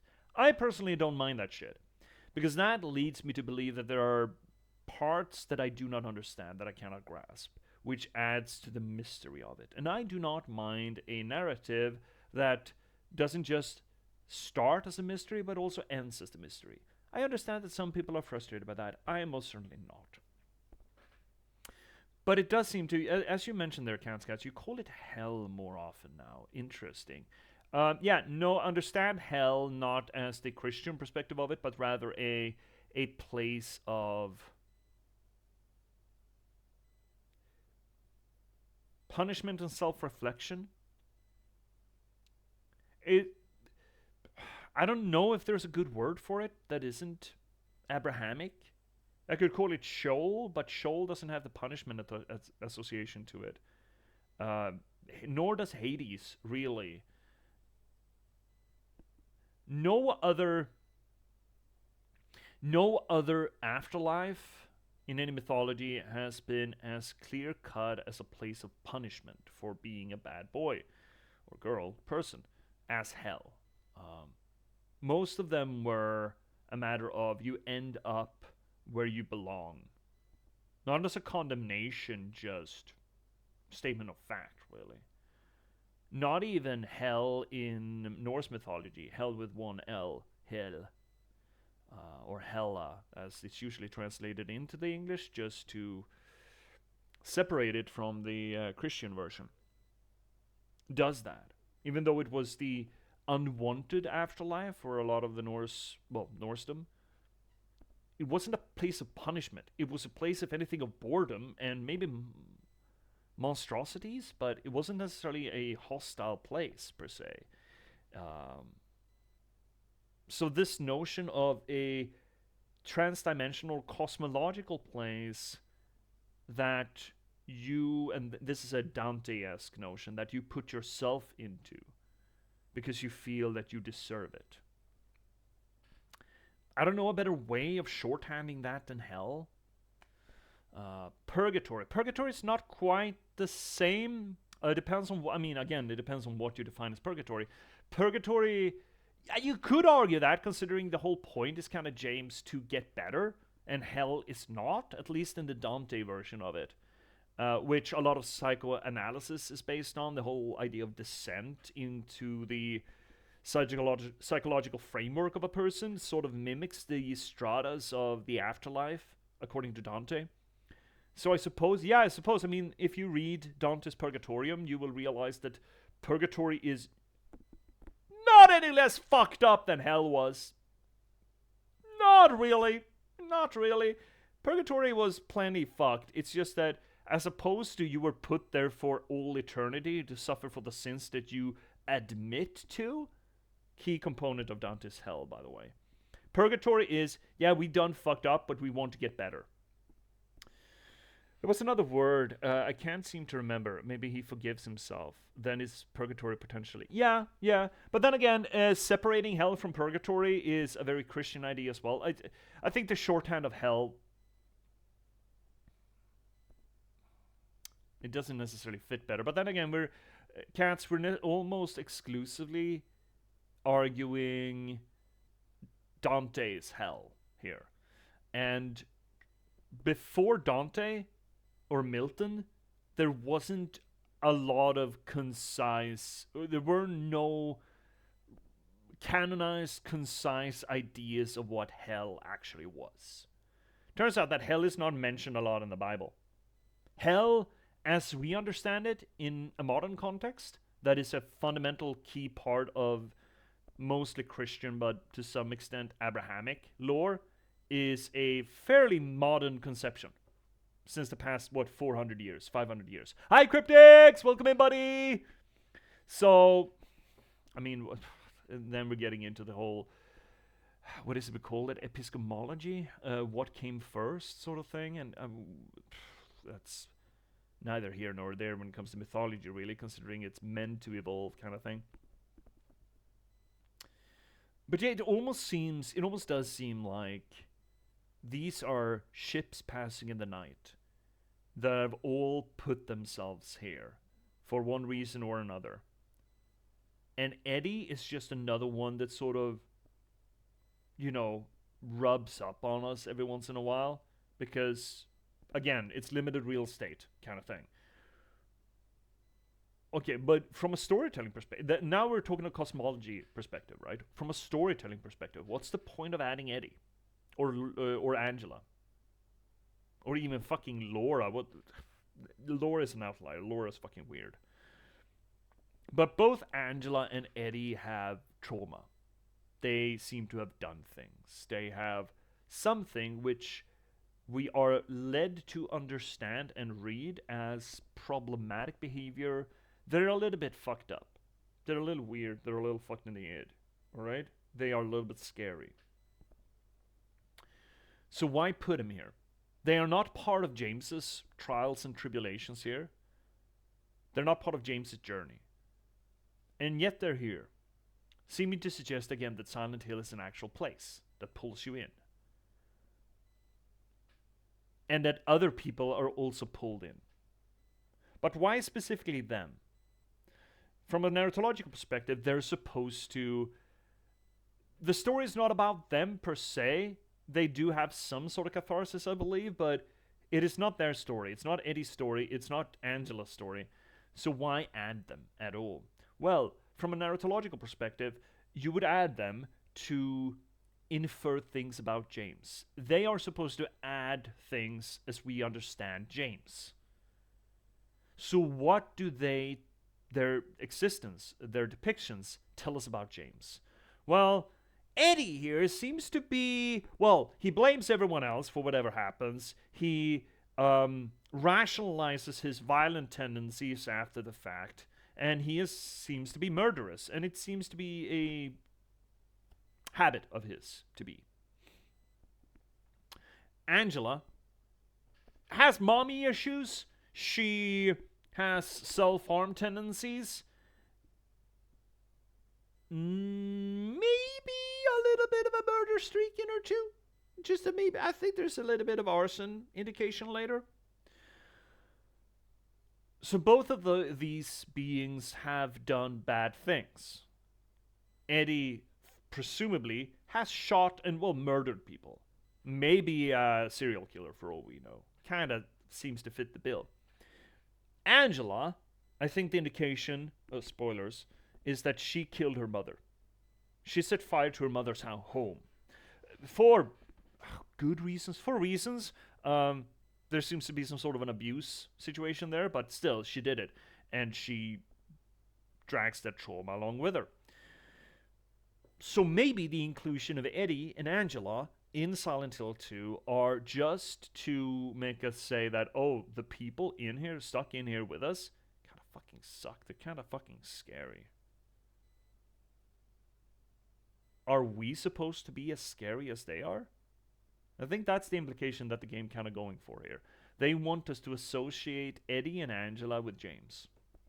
James is no better than these people. James is just as fucking scary as these people. And considering James is sort of a bland, blank slate throughout most of the game, he is dull as a dog whistle. He doesn't exhibit a lot of emotion. And Eddie and Angela then are included in the story as sort of side characters to shine a light, or not shine a light, but sort of indicate to us with a little bit of yellow tape that, hey, if these fuckos are in here, if they deserve to be here, what did James do to deserve to be here? I think that's the mindset from an anthropological perspective. Now, again, Maria is her own fucking thing. I like to believe that that's just Silent Hill fucking with James. That is like a little vestigial part of Silent Hill of the town. Just, look at this, just taunting him. But Laura's weird. We know that Laura had a relationship with Mary in the hospital. We know that Laura never met James. So it's weird that the town would put her in here if James didn't know about her. So the town must have had some... It's weird. Look, it's weird. We'll see if we get anywhere with it. But Laura kind of breaks most analysis of what the fuck's going on here. Unless Laura also did something fucky. See your cats. It's all a big misunderstanding. I'm sure James did nothing bad. Right, James... That's a t-shirt. James did nothing bad. James did nothing wrong. That's one hell of a t-shirt, cats. Kind of fucking cursed, actually. So what is this? Do I dare to bring up the link that you posted? Yeah, I do dare. Oh. Like a little just, burn something into wood kind of thing. Oh, that's nice. Alright, let's truck on. That sure doesn't look like one of our modes. Could you fucking not?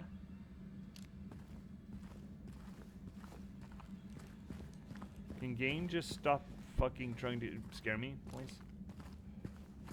The ambience is worse than actual monsters. I say that and get jumped immediately by legs, I bet.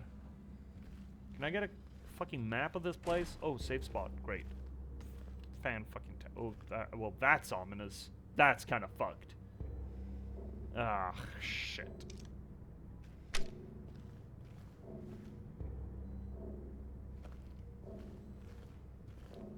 Well, it's a safe room, which means that I must be safe in here, surely, right? That's what's a safe room supposed to mean. Oh, great. We're getting a new caliber. To be fair, we haven't actually needed our guns other than against mooks a lot. Let's see your cats. How much Christian stuff does it have apart from that cross? When you say it, do you mean the game, or do you mean this prison, this world? We don't actually enter a church. I don't think. Yeah, we do see a church, I believe, but we don't enter into a church.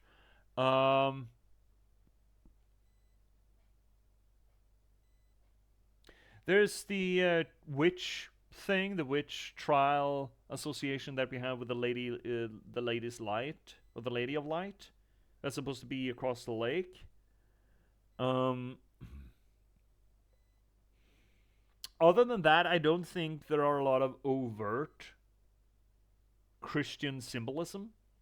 I, of course, as a classic Christian nigger, would argue that there's a lot of Christian iconography or psychology on display. We did mention a few nights ago about Freud's psychoanalysis having a lot of Christian roots to it. Funnily enough, him being Jewish, but, Abrahamic religions and all that. And I'd still argue that psychoanalysis sort of flowered in a cultural Christian context as opposed to a Jewish context, considering, he's still published in a Christian context. And most of his clients, I was about to say, most of his patients were part of the Christian cultural context. And I would still argue that Judaism is at least partly part of it. So there's a lot of that going around. I mean, you could argue that if Silent Hill is a hell of one's own making, that there's this sort of quote-unquote demonic or otherworldly parasite that latches onto your psyche and just manifests this town for you, then it would fit with the, you know, the largely Catholic idea of guilt and all that. But that's a little bit more subtext than it is, you know, text. Just plain text. Oh, no, someone's screaming. How many levels? 2? 3. Bull? 4. Fuck. Boar section? Come on! How many fucking levels are there?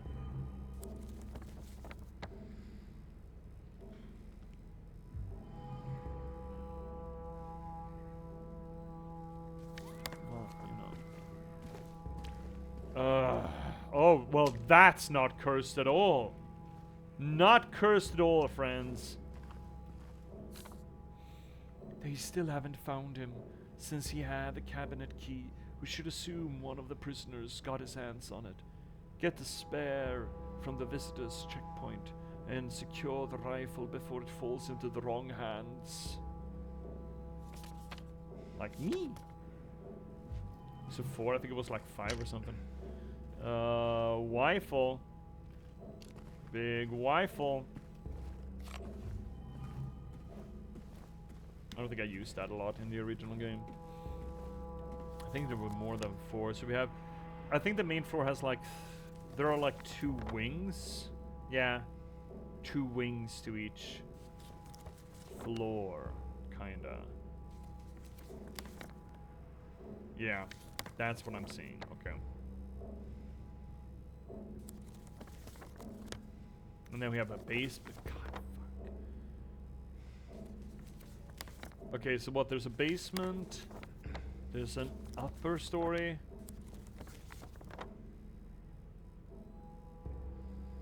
Okay. And then we have wings. Alright. Well, not 9. It's a fucking gazillion. I don't know, 15 or something. And I'm supposed to go...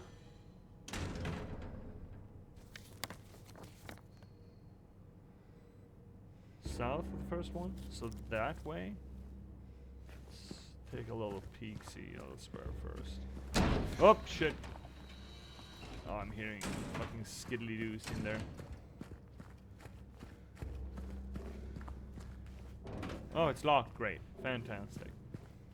And up.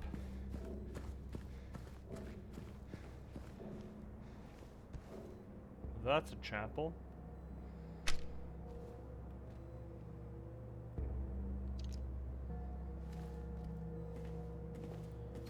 Oh, shackles? Oh, that's fucking creepy. Are there nails on the... Yeah, there are. Oh, that's... Oh, and hand screws. Oh, that's a fun place to sit.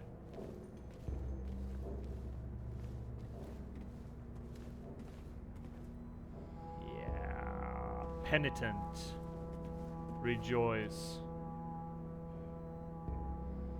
Oh! Hey! Those are not actually KKK hats. That's the, blasphemous, the, not the Catalonian, right? Or was it Catalonian? It's the religious headwear of a part of Spanish Catholicism that they used as a baseline for the game Blasphemous. I don't know enough about it. It's got a name and everything. I don't know enough about it to talk about it other than recognizing that that's that. Anyone play anyone play Blasphemous? Great fucking game. So here we are really hammering home on the depictions of being a penitent, you know?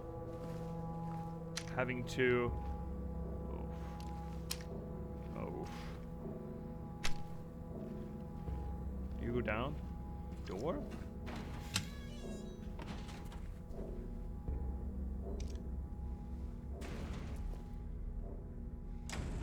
having to redeem your sins, you know? The prisoners do not feel remorse. In fact, they do not feel themselves to be sinful at all. Even the simplest of them will try to shield themselves from the Lord's gaze with what little words they know, like, "It wasn't my fault, he came right for me." And so they dream blissfully, the sinners that they are, for no matter how foul and loathsome one's existence may be, human nature abides. So this whole indication that yeah, the people who done fucked up things will not understand that they done fucked up things.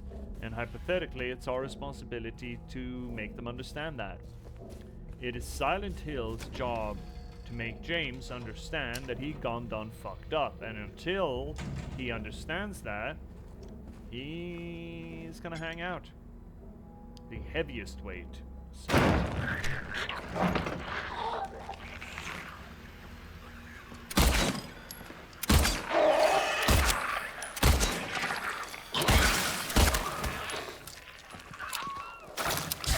you're right. Fuck, he pops right. Were you in the priest's closet there, my guy? I bet you were, you little sneaksome bastard. You little cheeky devil, you.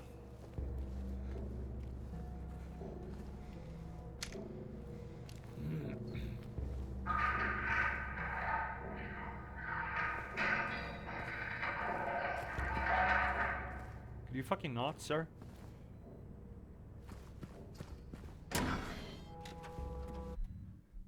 Why does this game keep making me so goddamn on edge? I mean, it's a good game. What do you have here?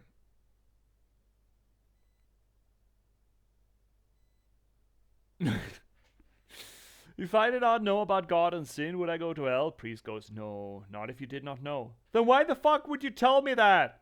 Good question. Next question.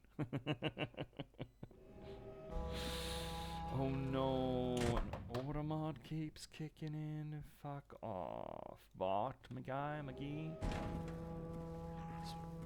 Oh, I heard friend. Who the fuck told James though? I mean, probably a school teacher, a headmistress, a nun. Nuns are happy about telling people that shit.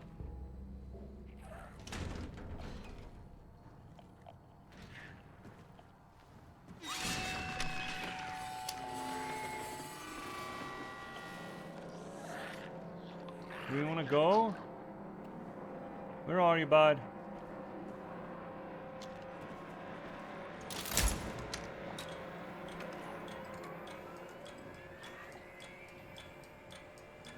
Oh, that's fun. Oh, that's fun.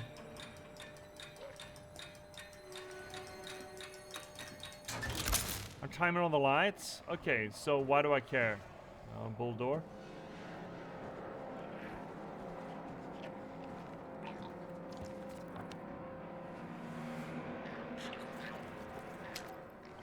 Oh, this sucks.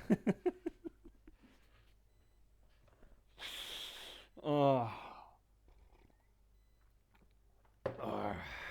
Be brave. Yeah. Yes.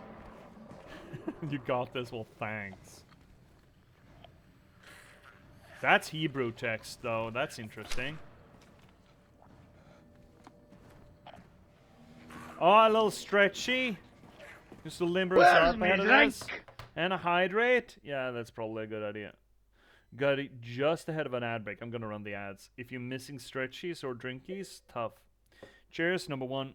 Number two, I'm gonna fart before I start stretching. I feel that's the best idea. And you know what? You're gonna get feet too. You're gonna get sweaty, stanky feet. I'm sure you're gonna enjoy. Alright. Everyone get out of your fucking seats. Let's stretch. Oh. Twan, you know that when Trash Panda Shay comes in here, she's going to be real upset with you that you burnt the stretch emote. Or stretch redeem. Just saying. Oh.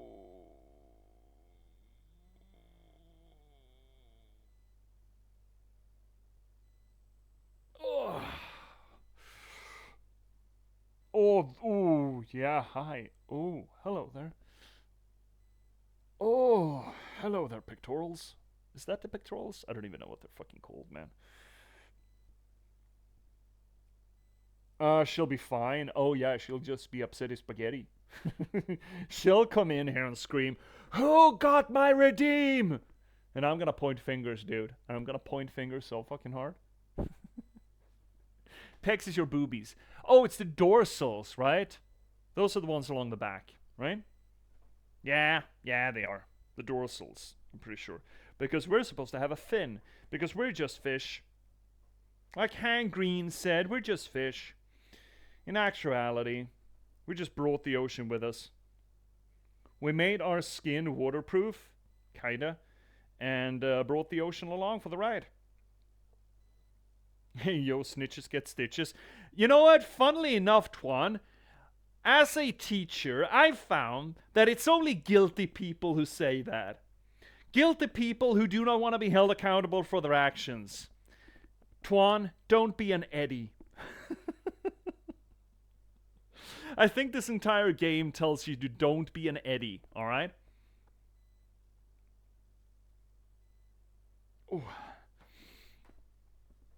Besides, I'm not gonna take the wrath of Shay just so that you don't have to face the music. Fuck that noise. If you've done something that you don't want to get told on, then maybe you shouldn't have done it. Look, I've had this conversation with so many fucking teenagers, Swan, you can't get away with it, alright? I was forged in the fire of, don't tell on me, wee.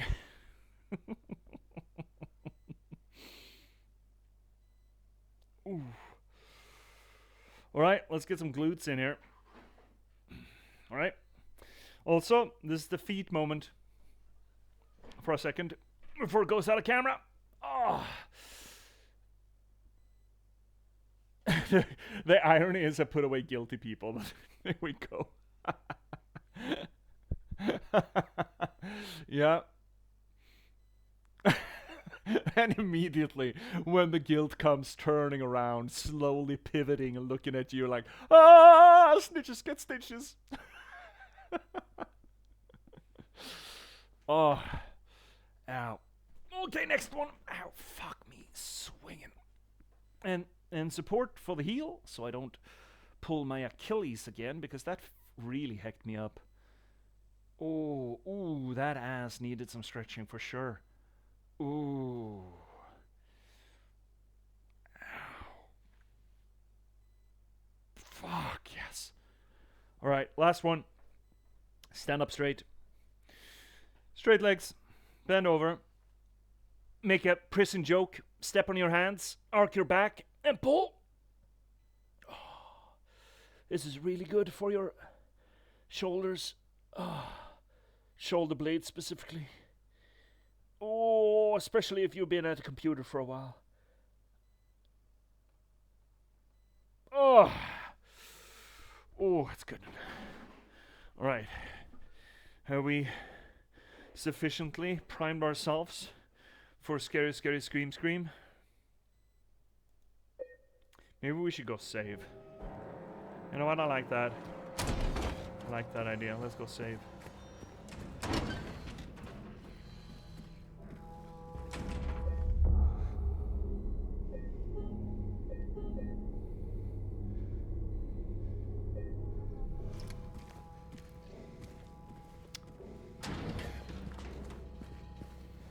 Wait, so... yeah, that's a chapel, vestry. Okay, so there's actually not an axis there. Hornless ox. You need to put horns on him? The ox is not horny enough, Chad. You heard it here first, folks. So why can I not just go through here when the lights are out?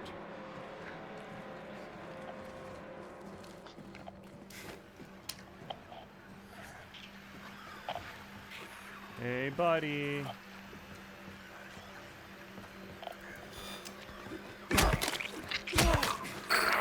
No, you tracked me, you fucking cocksucker. Oh, you... oh, shit, get away, get away. He's gonna pop like a pregnant lady. Oh, come on. Fine, I'll pop a sit. It's like popping sits.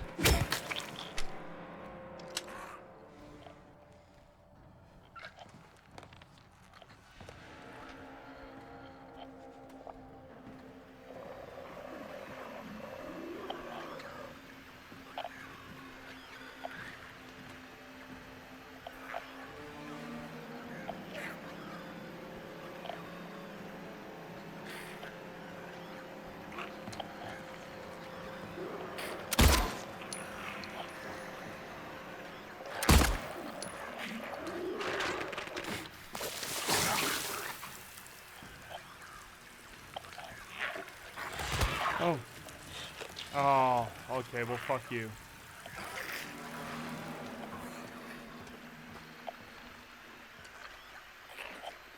So let's see over and under for there being an occasion where this shit opens up.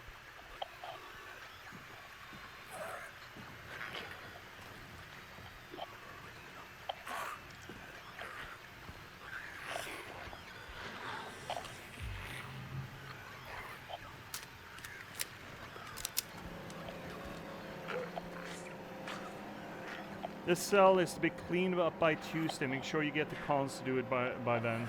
The previous tenant has been moved to death row as per the warden's order. Tough.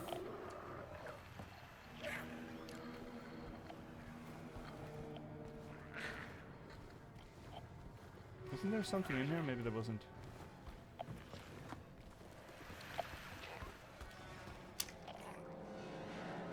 Is that upstairs that I'm hearing skittering?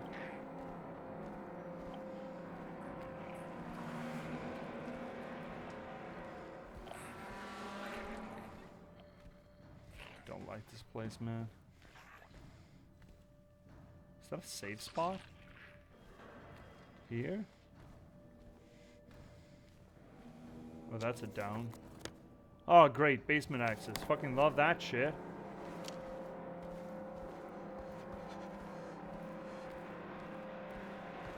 There's supposed to be a door next there. There's supposed to be a door here. Okay.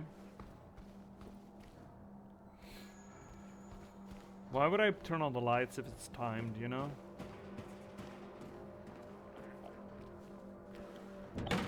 That's locked.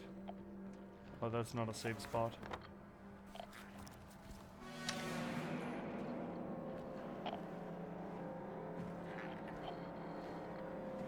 Ooh, breakable wall, breakable wall, breakable wall.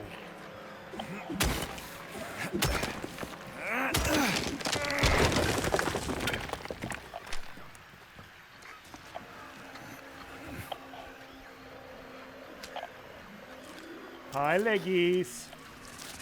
No, you don't.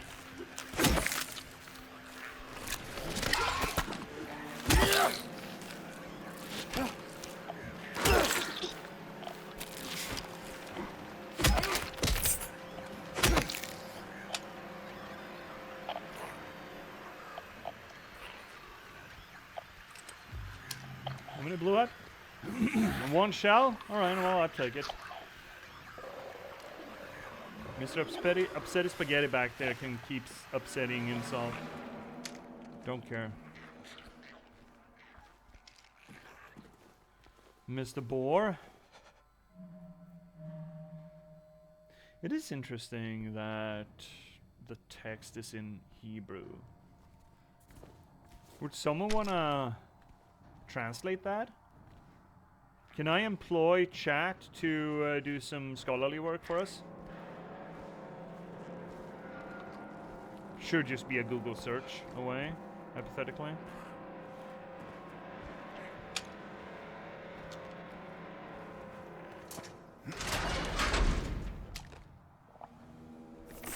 You fuck!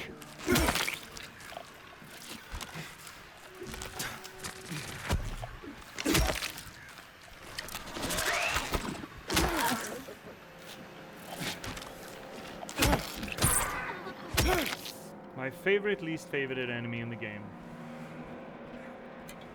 What am I Googling? The doors here in the prison in Silent Hill 2 Remake. The boar door, ox door. On the door itself, there is Hebrew writing. And I would love to know what it says for each corresponding door. Don't know exactly how you would Google that. I'm assuming that Hebrew translation doors in Silent Hill 2 Remake. I don't know. Or just Googling the doors themselves, maybe. But that's very dark, dude. Stand up, stand up, stand up, stand up, stand up. Wait, there's nothing in here? Why did we go through here? There's nothing fucking here. Oh, I could just open the door? Can I open any of these? I can. Okay, great. Let's see. Oh, thank you, Underdark. Let's take a look. See. Doodly doo. See. Those writings on the Toluca prison doors. Ever wonder what those inscriptions in the. Keep in mind that I do not know Hebrew. Or reasons why the devs decided to use said descriptions. What are those symbols? First off, those writings on the each engraved door is Hebrew.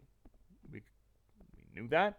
Almost all of them are just some kind of hint of the corruption or an actual pun about the zone that lays behind each door. Only exception is the one underneath the justice statue. Okay, so the eyeless boar. We hide in a lie.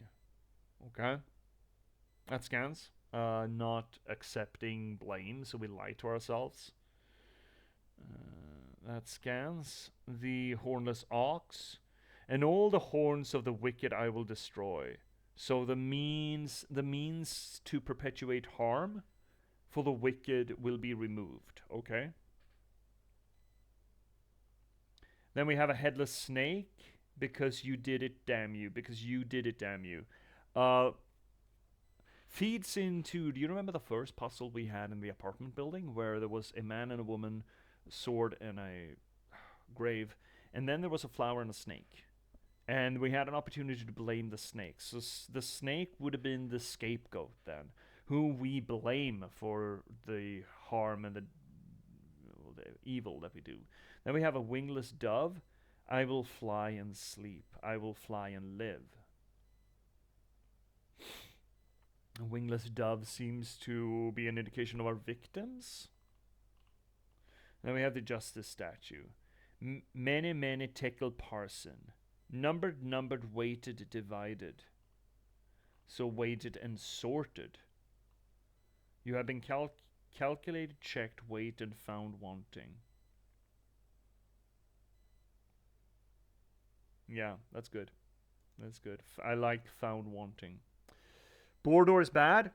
I want all the doors bad. Boar is that we hide in a lie. Ox is and all horns of the wicked I will destroy. Dove is a wingless dove. Dove is lack of freedom, I'm guessing. Yeah, I'm also thinking the dove is also a little bit associated with innocence in a way, or rather peace, which in this context I would assume is innocence, which would have been our victims. Maybe all doors are bad. I think that's safe to say, cats. All doors are bad. In games, all doors are bad. So what, I can open all of these fucking things? Why would I want to do that, though? I don't see anything in there. There wasn't anything in there. There's a way for us to scoot through, though. Anything in here? I think there is. And then we got Spitty in there. You know what? No. Let's just not. Let's say we did, right? That's locked. Fucking fantastic. And then we have this little place. That's the... yeah, okay. I'm assuming we can't open you either. Of course we can't. Great. But pork isn't kosher. Now we're really getting into the deconstruction of things. I'm glad I'm glad you're pitching in, cats. I guess I'm going down then. Oh, there's a door there. Headless serpent. We should maybe check that out. Just take a look, see who that is.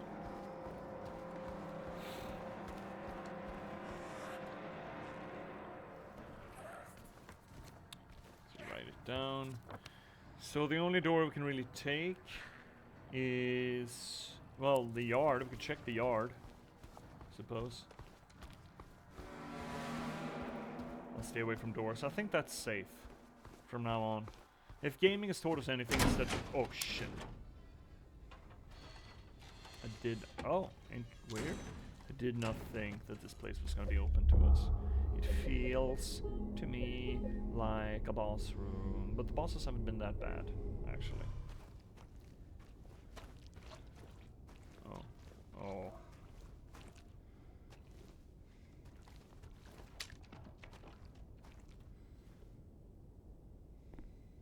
That wasn't us.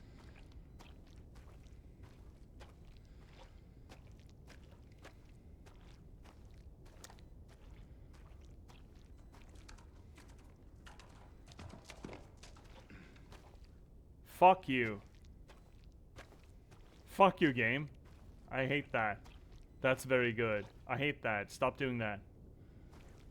I love that. That's very good. Hate that. Thanks.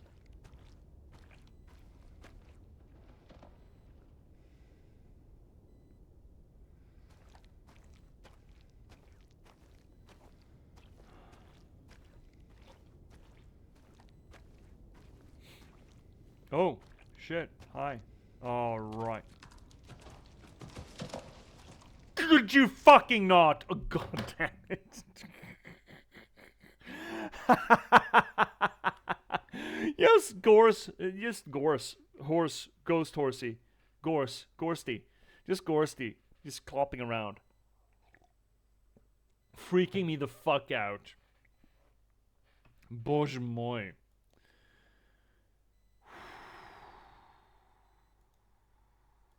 God fuck. Alright. Let's enjoy ourselves.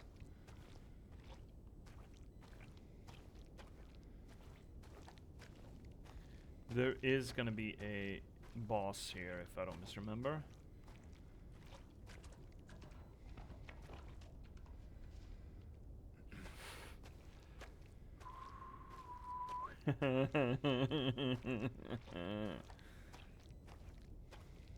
Gallows? Great. Let's get up here. Oh, there. Oh.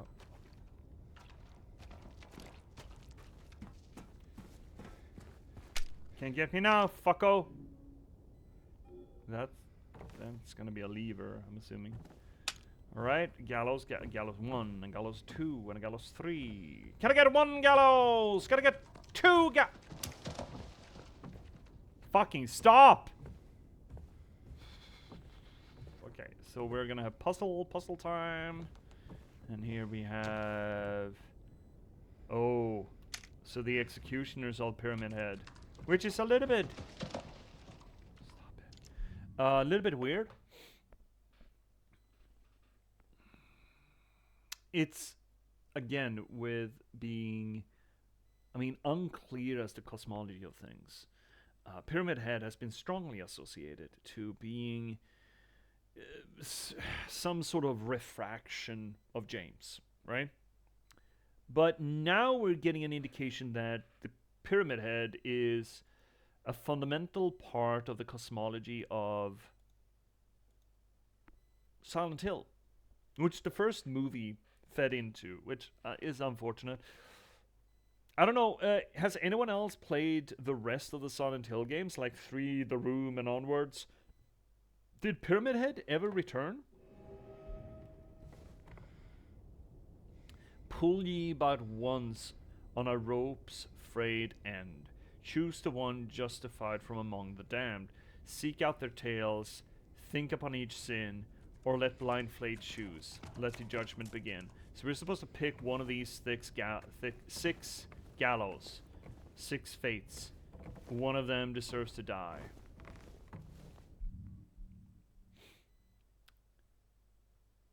Played 3 and he was gone, and I doubt the rest have it.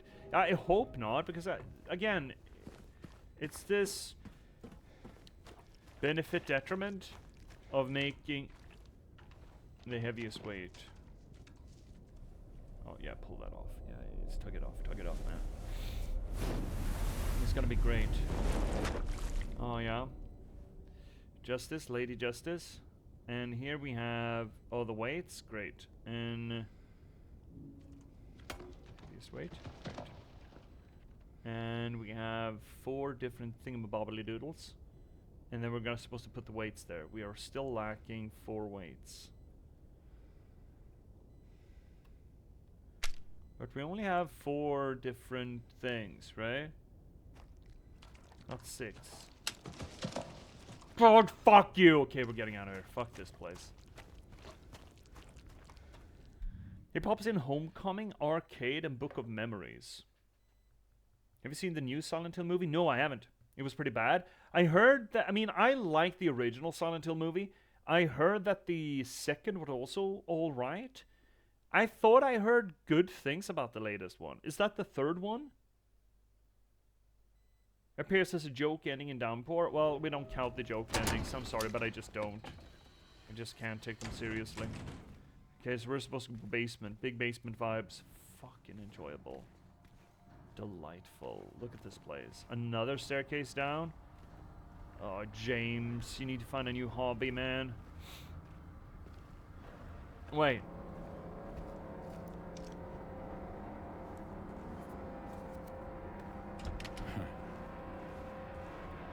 Okay.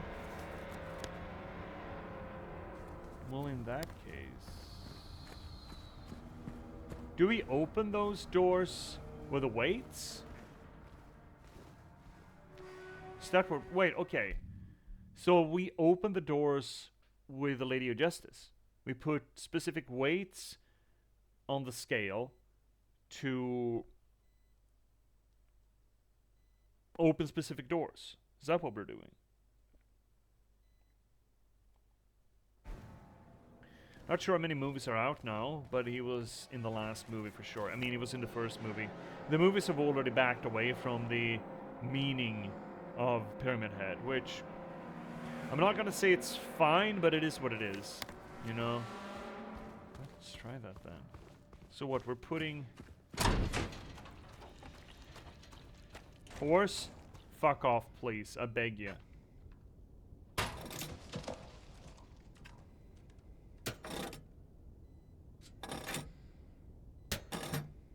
Almost. Will that so that opens Serpent Door then. Fuck off, horse. Clippity clop your way right back to I don't know, somewhere fucking else. Okay, so yeah, it does. Alright, well, we figured out that shit then. Great.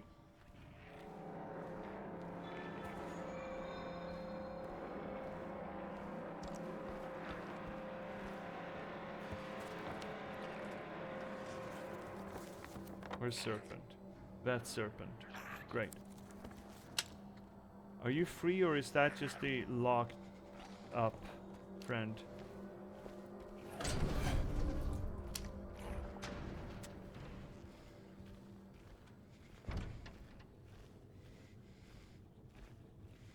Oh, we're getting the Maria scene? No, not here. Oh, someone got fried. Oh, hi there. I love you. Oh. Wait, that's new. Oh, that's fun. Oh, come on. They climb on the goddamn walls now? Are you fucking high, sir?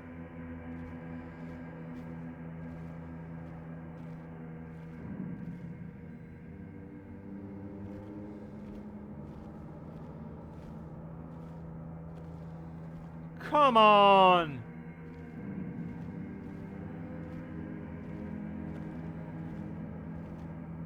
I'm a gamer, I can't be asked to look up. Come on! This is just not fair. This is not fair.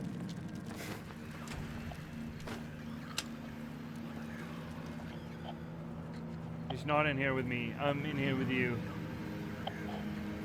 Can I get a good look-see at ya? Oh, there he is.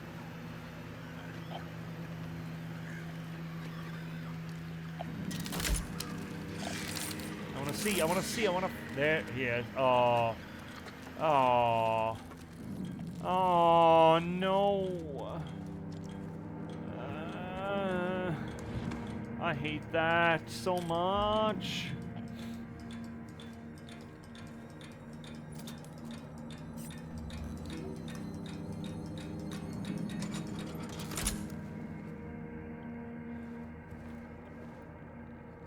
Reminder to all guards, effective immediately, it is absolutely mandatory for everyone to familiarize themselves with the revised generator maintenance manual. We all remember what happened last time there was a spike, though I'm certain most of us would very much want to forget. We will not have another incident. Okay. So what, all the doors open? That sounds dumb. No, I don't wanna. Oh, I don't wanna. It's gonna suck. We just want to make sure.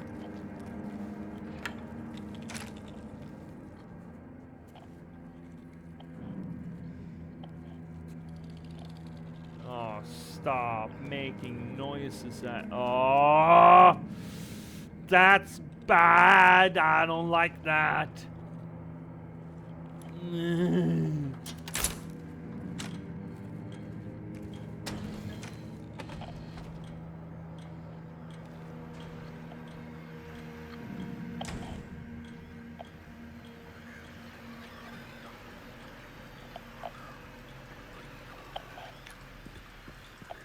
The lights are about to go out.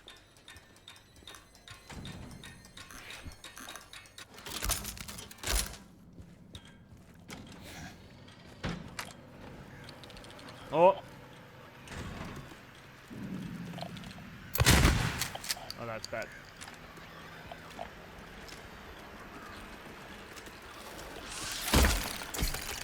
No, you fucko! No, you fucking don't. Don't you fucking dare.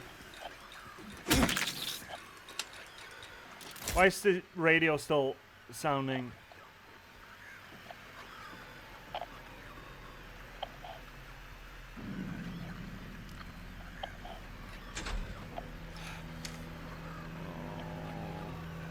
Chat.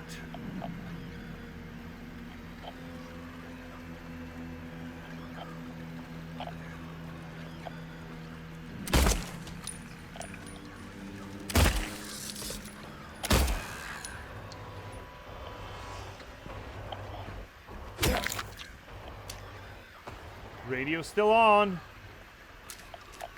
But why is the radio still on?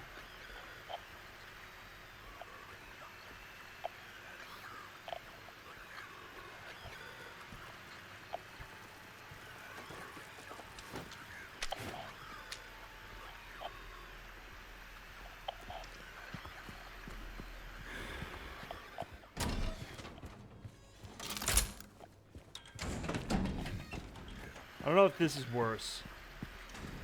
What, there's still no lights on back here. What's the fucking point?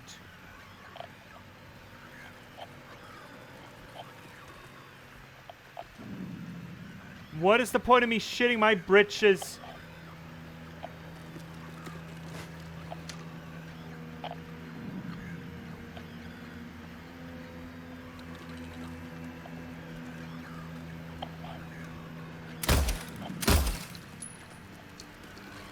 I know I hit. Don't you fucking dare.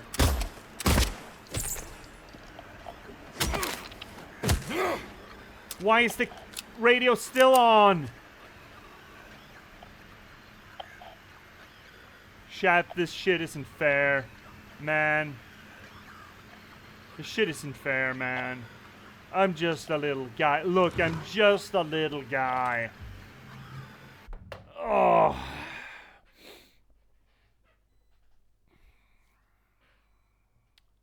This isn't fair. This is not fair. I'm being oppressed. I'm being persecuted here. Shit, fuck, bastard.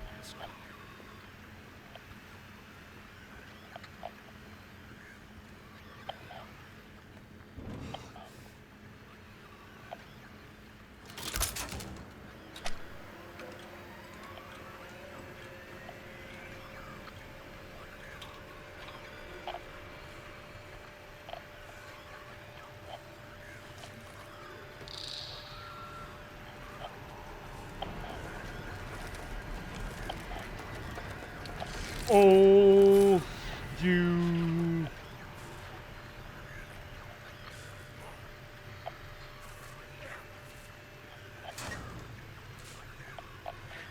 Nagging suspicion that was gonna happen. How are you light sensitive when you don't have eyes? Fucking come out! Come hither!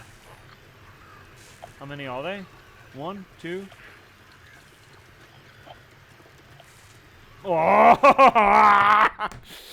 Ugh, why?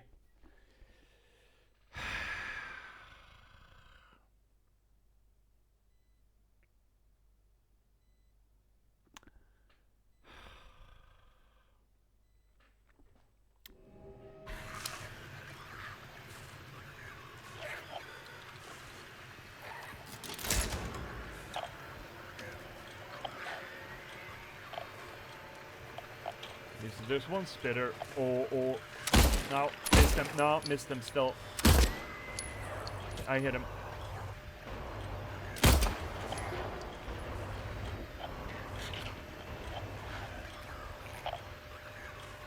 Look, I could get just a sweet little execution on you. I missed, right? I hit.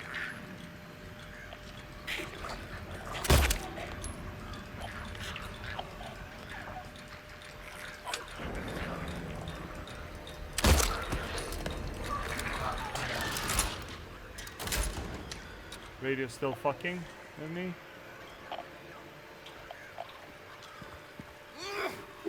Oh, I see it. There's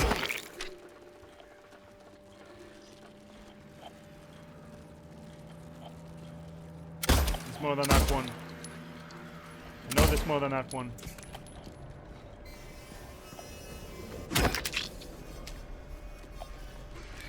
There's more than that one. Oh my, fuck you, all of yous. I'm going back to the fucking light switch. Fuck this place. Don't you dare. Don't you dare. I do not consent.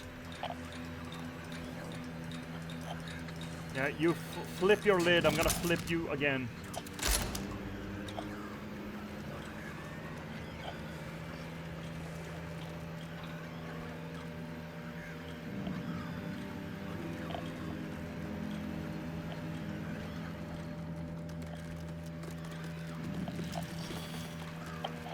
Do you have to suck so much?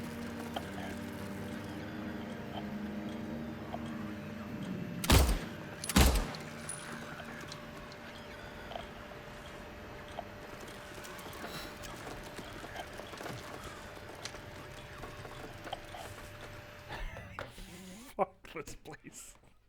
Oh, it's skeeving me out something fierce. The game is getting me. Ugh.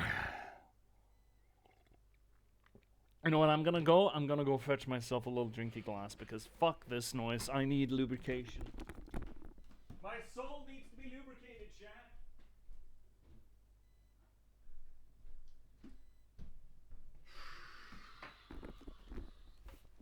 Looks cozy. Fuck this place, cats. I hate this place. Well, let's finish this bottle properly in honor of Finnick. In honor of our cosmology scholar.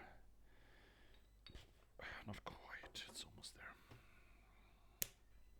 A little bit of liquid courage is gonna set us fine.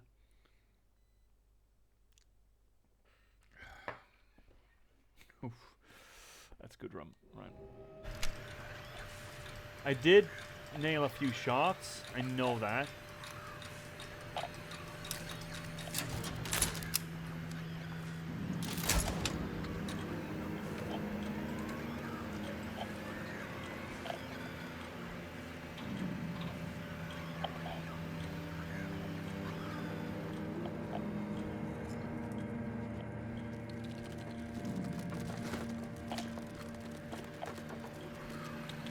Like what? How many are there? Ugh! Can you just sit still for 2 fucking seconds, bruh?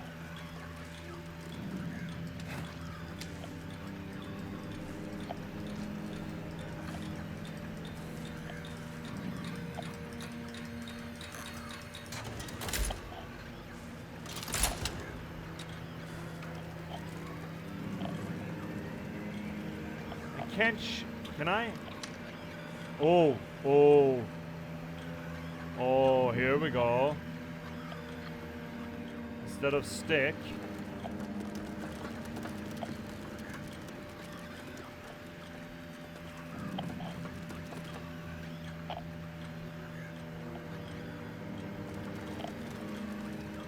Still not perfect system. At least been me moving as well. And I can't dodge while I'm doing that. That's scary. So what I'm doing, I'm cheating. I'm bringing out the mouse for that.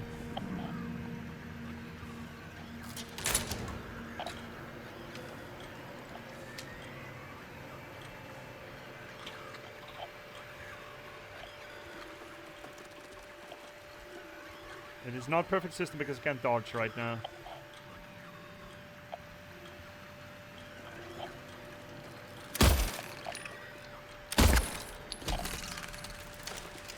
But it's better. There's at least one more.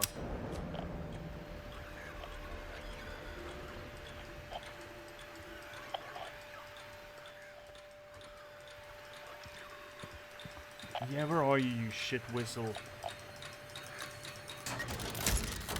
Wasn't even attacking us. I don't give a shit. If you're gonna climb the walls like fucking that, then you're getting shot, alright? I have a zero tolerance policy on fucking Dracula climbing on the walls, okay?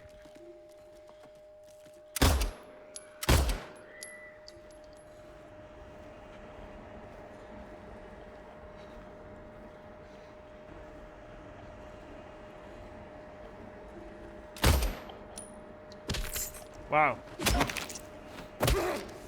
Oh, why are you so rude to these ant dudes?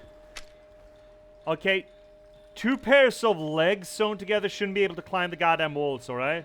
Oh, drugs. Oh, shit. Camera still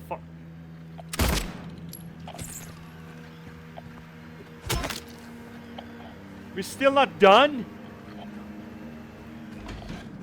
Drugs.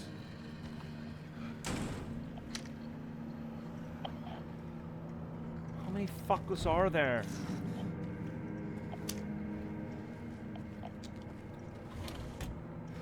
Oh, drugs.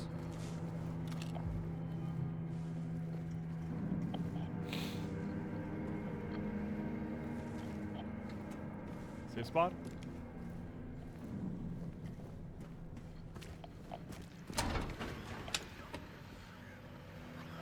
Need to think dinner? Well, go enjoy yourself, cats. You deserve it. Everyone deserves dinner. There's one thing I think we can all agree on, is that everyone deserves dinner. I bet you there's going to be a lot of hooty hoots in these cages. And we're going to flick a switch, and they're all going to come out and want to say hi to us. Right?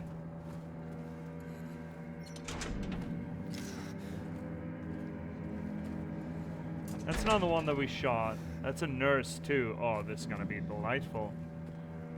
Oh. This is going to be so fun.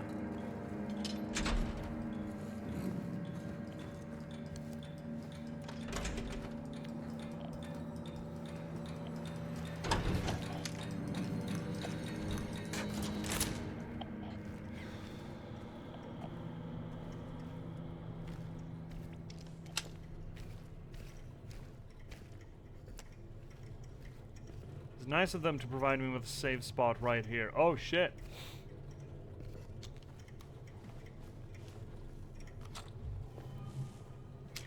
And ammo. That's nice, too. So I'm supposed to flick that, but then all hell gets loose. 300 bullets, my dude. You plan to open a shop after you get out? Yes, I'm planning ahead. I mean, I started off really stingy with the ammo. And when I run into ordinary fuckos, I tend to try to find them. But those things, nope. I'm not fucking around. Oh, yep. That's locked. Oh, great. Everything is locked until I flip the switchies. Great, fantastic. Yeah, it's gonna be fine for ammo. Kind of fine for shoddy too. You're not as fine, obviously, but... Right, green, maintenance level, use to test before each use. Yellow, optimal level, maintain for safe operation. Red, and what do I interact with? I interact with the switches, which are gonna be... breakers?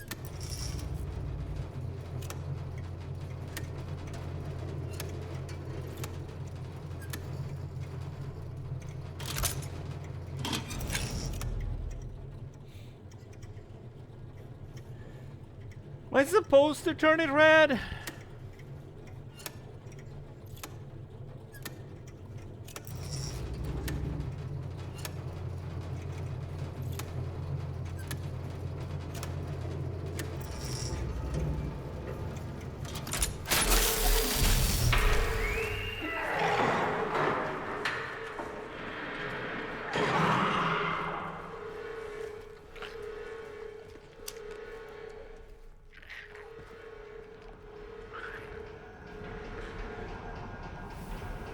Chat.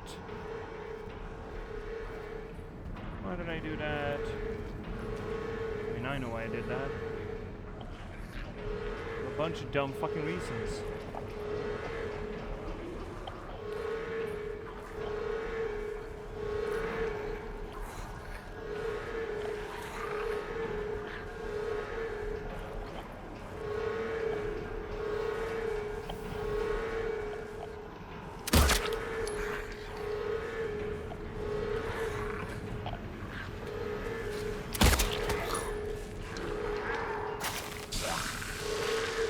Pop goes the weasel.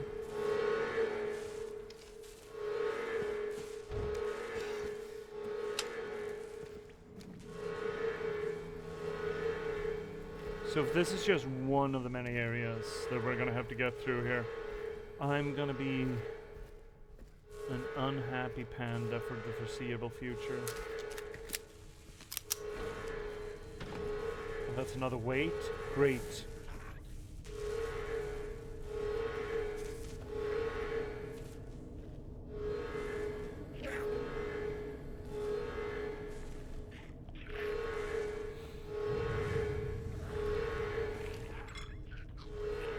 Medium weight, grab it.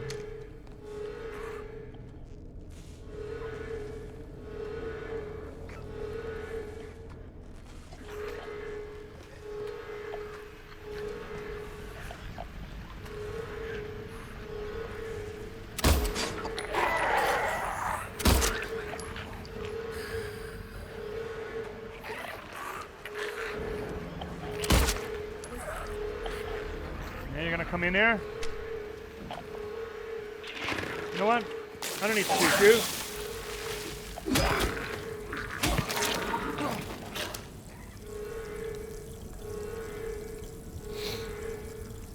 Ugh.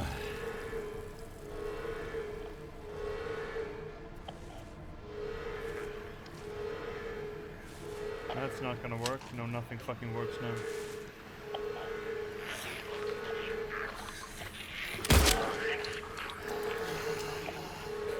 I see the legs. Oh, you cocks! Hi there, fucko. If you're not careful, I'm gonna shoot you to tum-tum. Where are those legs gonna come at me from? From here?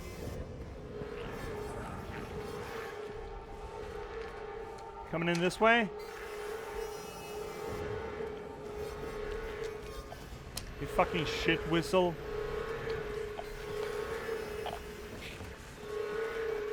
Oh, it's one of yous. Do I even need to deal with you? No, I don't think I do. I will probably. Ugh. Somewhere beyond the sea, somewhere waiting for me.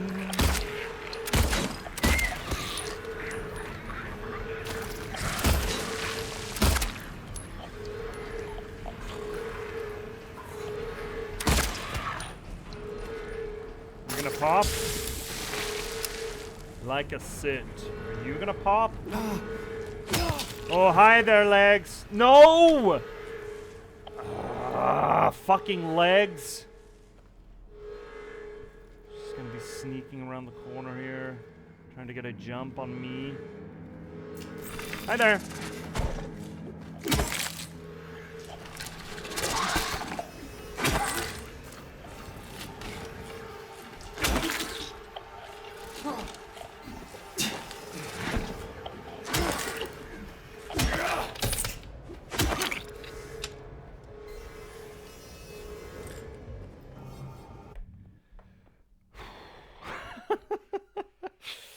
Shit. Oh.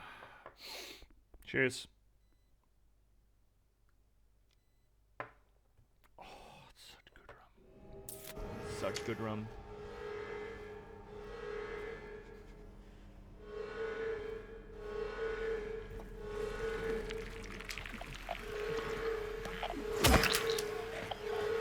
There's one. I'm hearing people from in here, right? Where the fuck did you come from? No, you don't.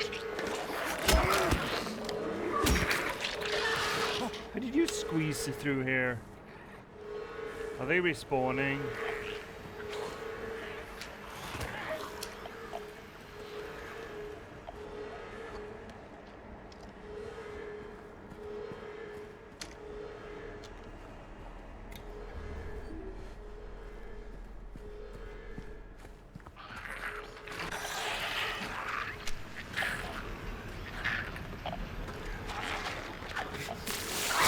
Oh, come on, game. You seem stressed. Cryptics? Cryptics? With all the love in my heart, fuck off. From me to you, buddy. Yes, I am! This place is stressful! Oh. Oh, he died. Oh, no, he didn't. Oh, no, he's going skittering! Dude! Yeah, come back here. No! I'm not gonna chase you. It's like fucking herding cats. Come out here! Oh, now you can step? Found your fucking sea legs again, did you, bud?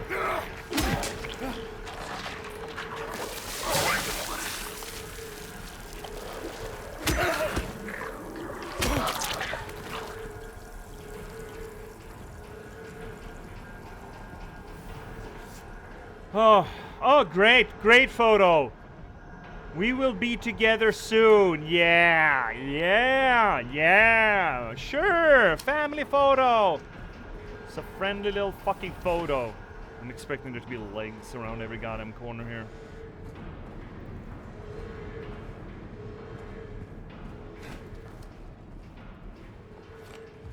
When I say every fucking corner, I mean every toilet paper. Just every goddamn corner. Gonna go down alone.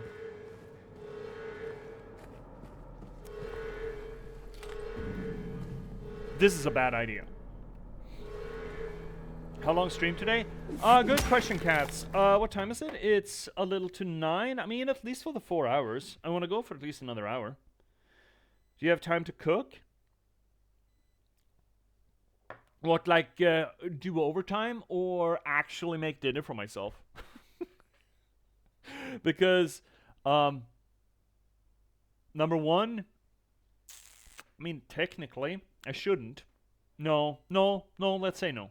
Let's say no. I mean, we're streaming tomorrow again. And tomorrow I could cook a little bit. I meant to type why. Where? Where?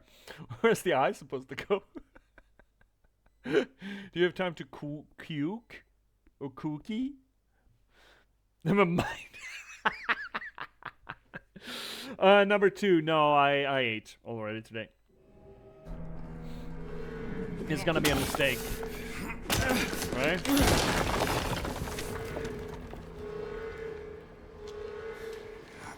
This is a mistake.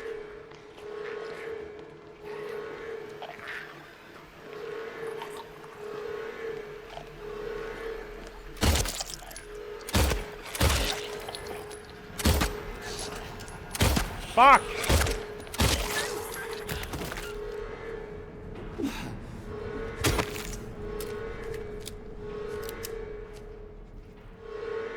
I think there's a spitter in here too.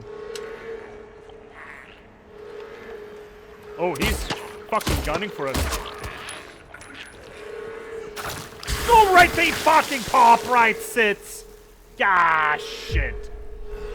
Right, well, hypothetically, we're supposed to be able to loot all of these rooms now. Which, you know, it's bound to turn out well. That's a shotgun shell. 2, even.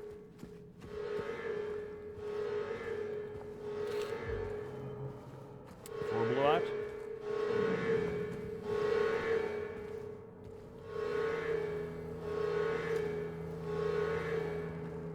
I am glad we dealt with all the climbers, though. Fuck the climbers. Or unless you're gonna get fuck up.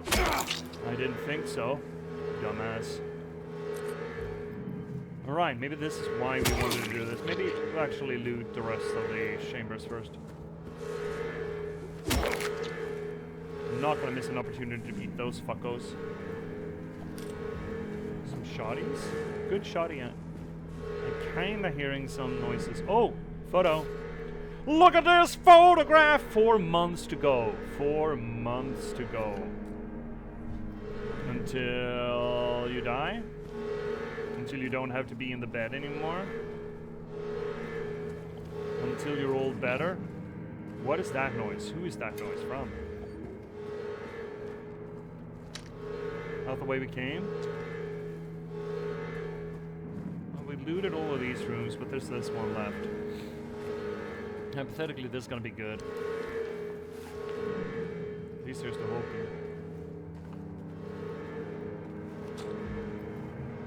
Mamo! It's not putting us back at a comfortable 300, but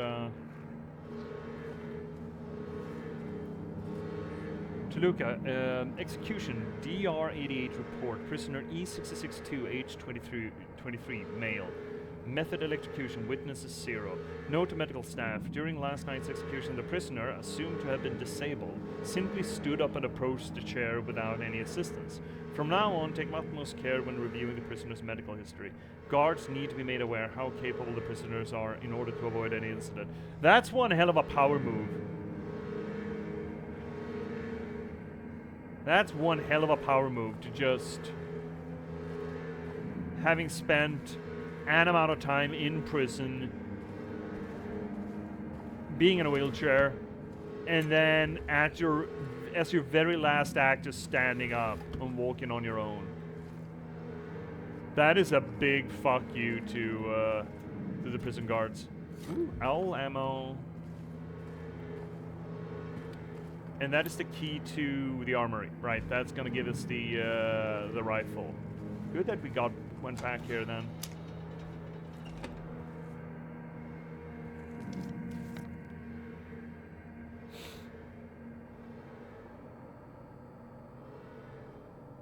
Oh, it's gonna lead us right out to the armory. Well, that's nice. That's nice of it. Okay, so that place is done with. That's nice. We can't go to shitters. Oh, that's okay. I already did it in my pants. Don't need a shitter anymore. I'm past shitter. I'm in a post-shitter state here.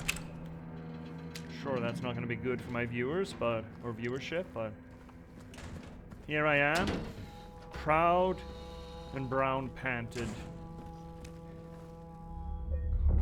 Fuck, that sucked.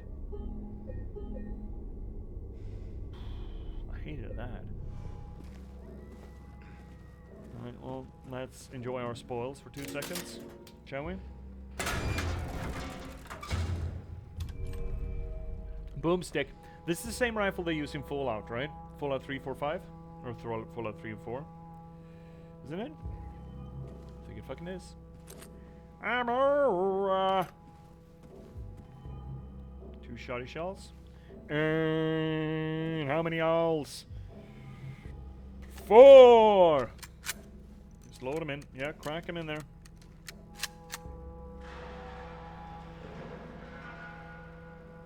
I rarely use this fucko. Bolt action rifles are all the same. Oh, Snack!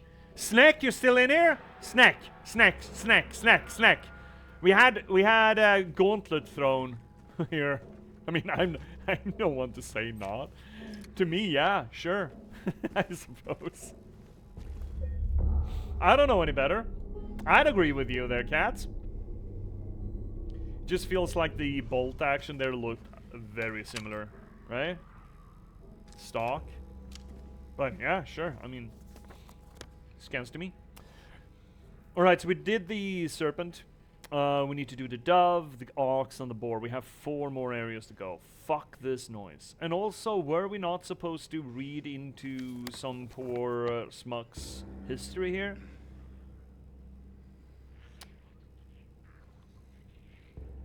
I thought we were supposed to make some kind of a judgment here, but apparently not.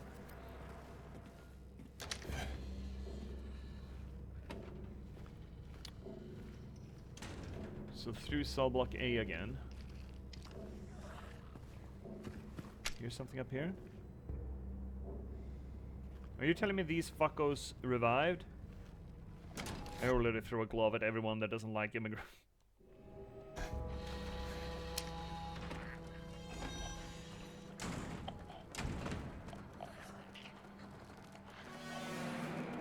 I'm hearing noises I don't like.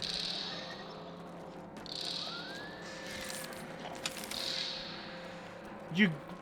No! Not in here!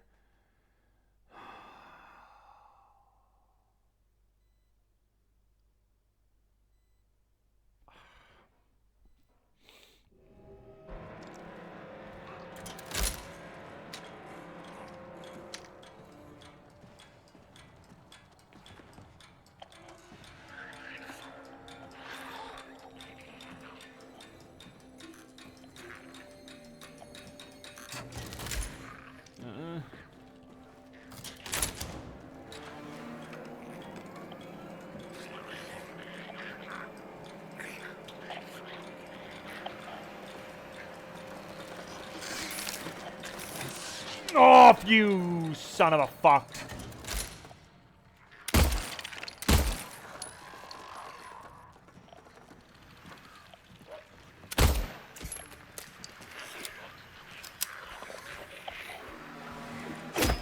Worst part is I'm not gonna be able to tell if that's the only one because of that screamy bastard. Maybe I should fuck him up. Oh, I'm hearing something. Something. Drop!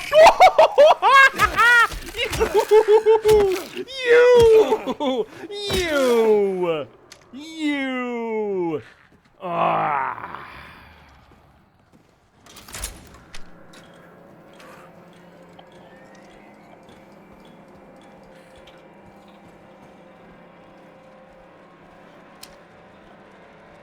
I'm hearing him. Ooh.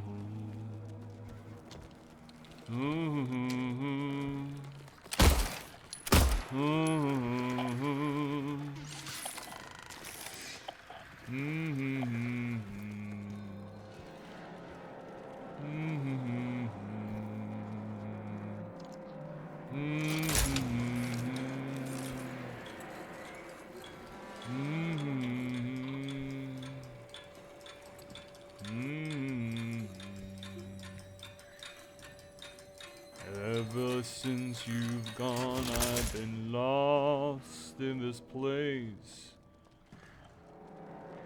The hole you left behind is a dark and broken waste. Resistance slowly waning, my blood is going cold. Memories of you turns into hunger in my soul. Oh yeah. No, wrong one. There we have it.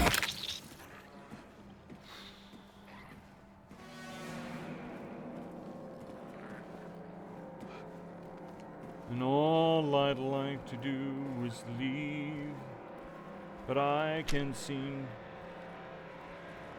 something, I can't fucking remember the lyrics to it. And unfortunately, the lyrics are not available for public consumption.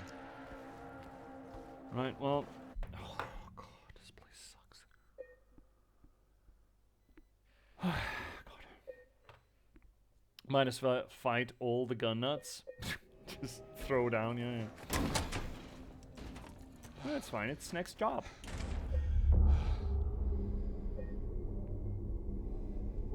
Snake's good people. He's one of us. One of us. One of us. One of us. Oh, God. Please no horse. Please no horsey. Okay, what do I have? I got medium weight. There somewhere, I guess. I don't know how many more of these I need, really. Let's see if I can get the boar one. I can't? Okay. So we can't get the boar one. But I bet you we can get something else.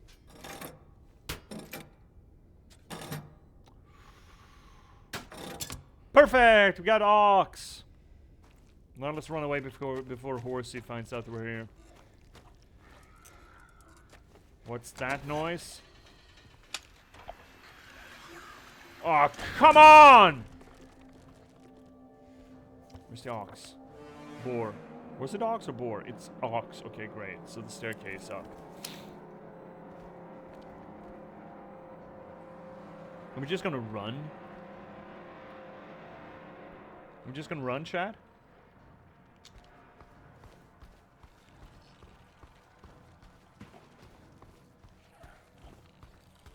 No monster can defeat the powerful strat of run. Walk? I'm not gonna fucking walk. Stroll. I won't, though.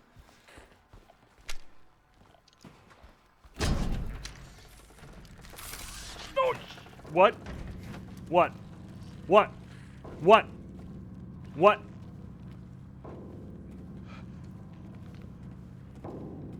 Casually enjoy the evening. There's nothing casual about this game.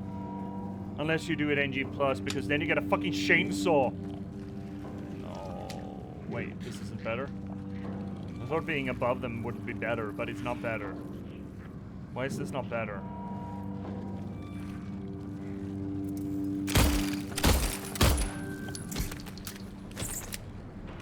Did I get it?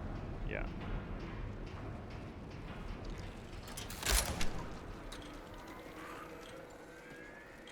Chat, it's not better. It's not fucking better. Fuck.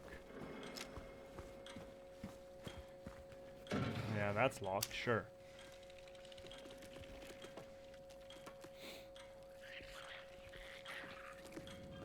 Oh.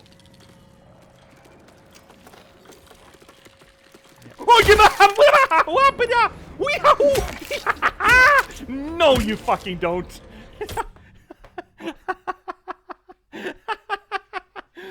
Oh, God. Oh.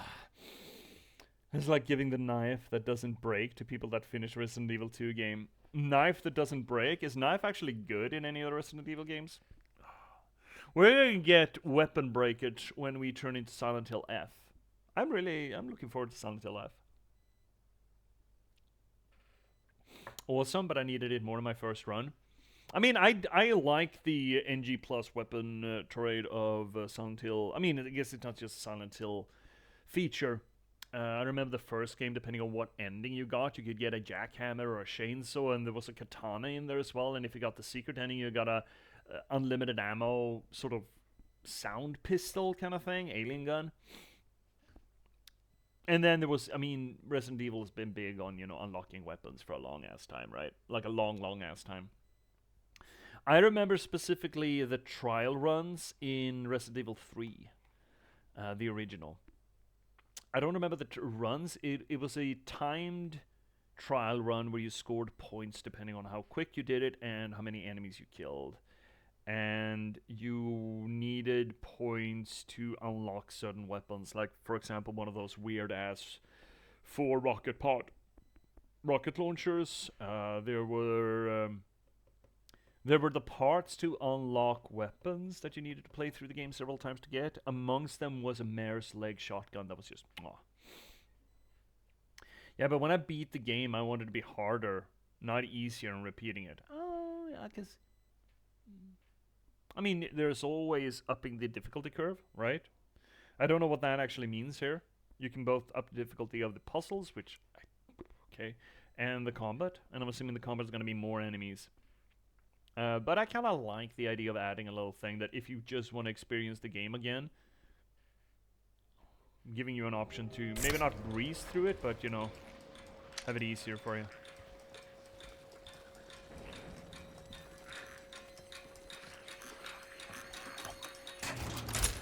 I'm hearing steppies over there. Fuck this place!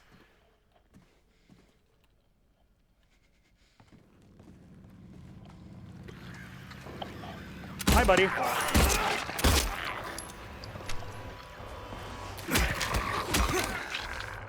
Step away, let him pop. Crack the lights.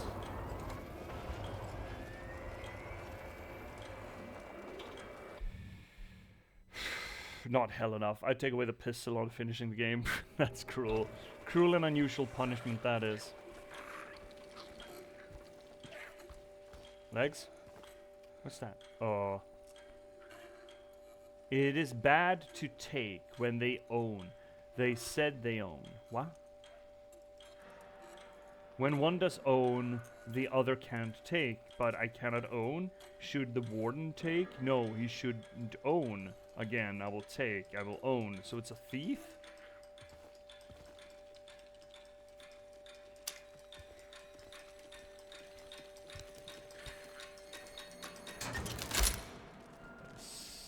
So harrowing. I'm hearing the skittering. I'm hearing double skittering.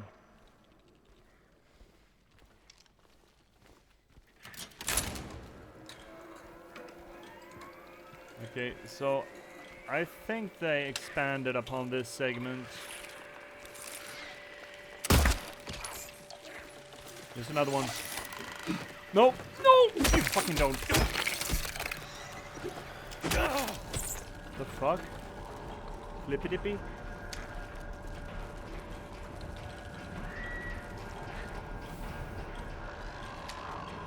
Oh, I see ya.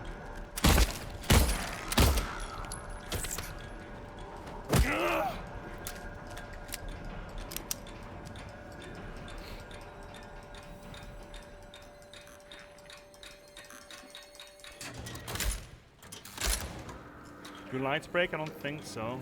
Other than, you know, you're having to reset the switch. Yeah, I'm hearing another one. There's at least one more, I think.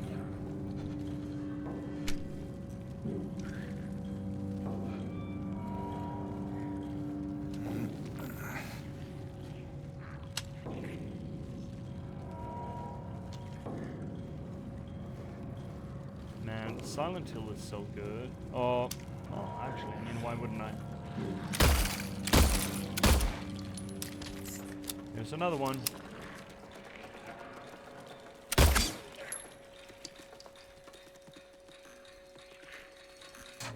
Oh, bad. I'm running through ammo here. And yes, I do have a lot, but...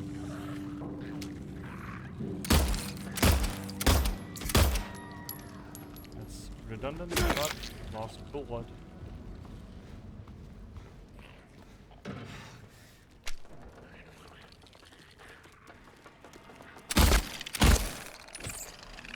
I don't think I killed that one. I think it's back on the escalator again.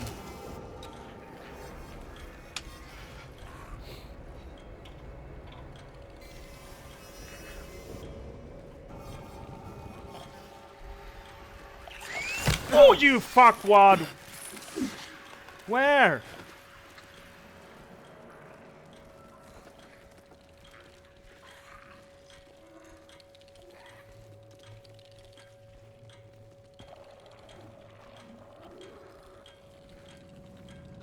Son of a shithead.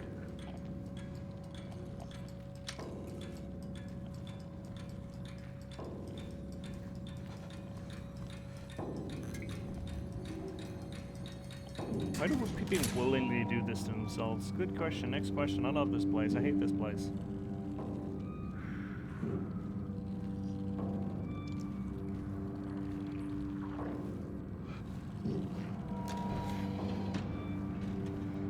Oh, safe room. Great. Love that. Oh, key. Great. Cell block D for dick. Where would that be for? Oh, in there. Oh, great. Love that place.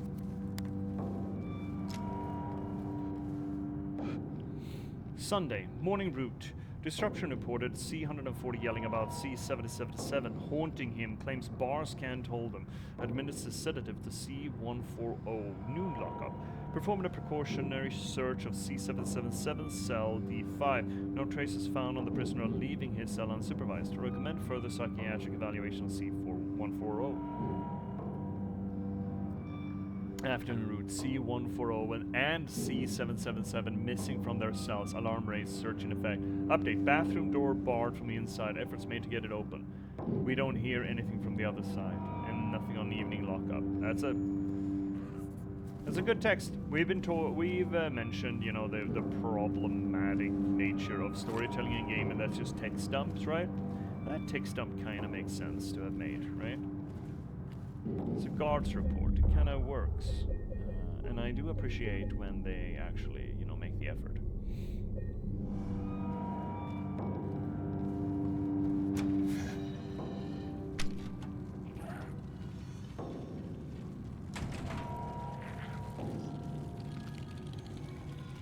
Sounds like there's a fucking load of them, man.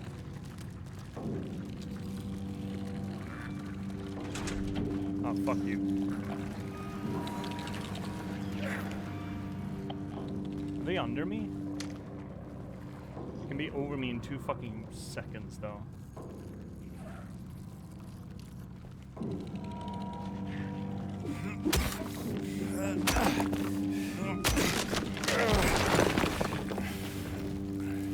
Slippy dippy. Can't get in here, shitheads. I think. I hope. Maybe. There's a lot of drugs in here for being a... Well, I was about to say there's a lot of drugs for being a prison. You're not allowed to bring drugs into a prison, but I don't think that's legally true. Well, it is legally true, but it's not practically true. Are they under me? No. Oh, you... rapscallion.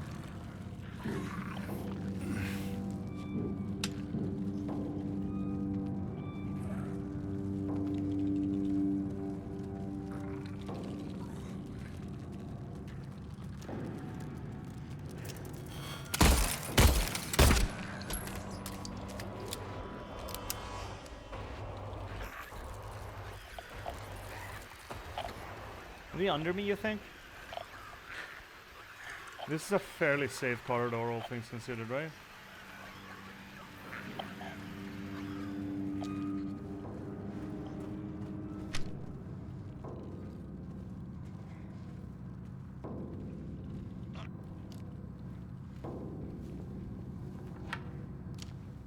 Say then I start opening doors.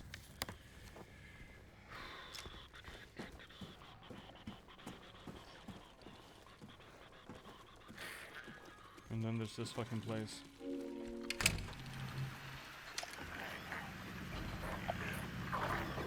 Hey, Spitty.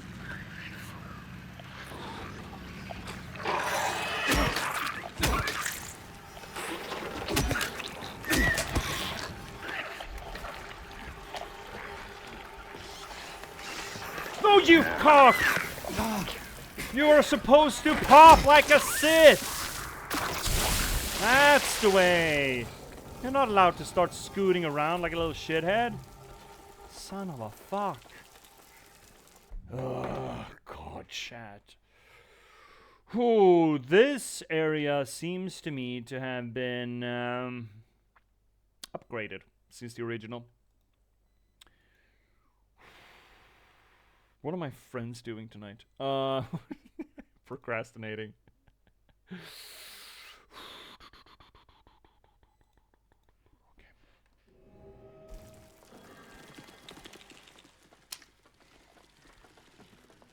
Okay, the ceiling's not that high at least.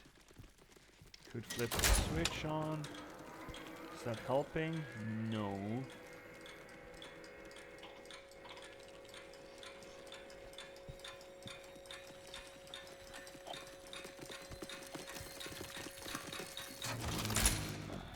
Love that, hate that. The radio is not working either. Great. The radio is not as reliable as I have been raised to believe that it would be.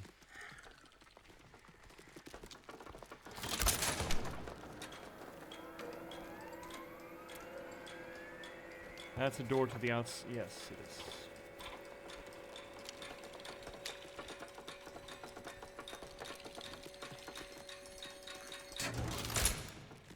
They're really enjoying themselves out there. I hear.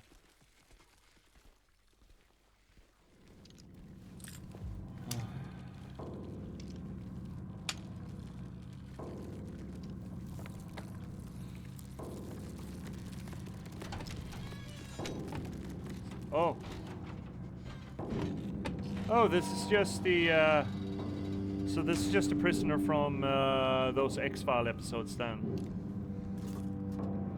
Oh, that's, oh, Shiv key? What do you mean? What's that noise? Shame you didn't find it. Shouldn't you know this place better than I do? Now it's too late. I'm going for a walk. Clever boy, here's your reward. I'm gonna pay a visit to my friend. We could both use a bath. What am I supposed to open with that? The C4 key? Yeah, the C4 key. Alright. Alright. Alright. Well, this was a really delightful little place that you got here.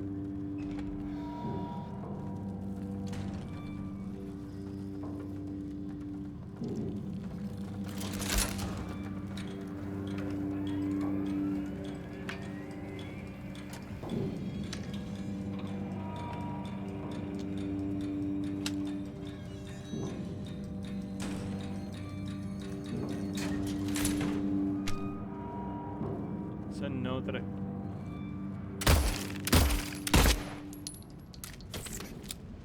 do not dare to read until there's a lot less skittering around here.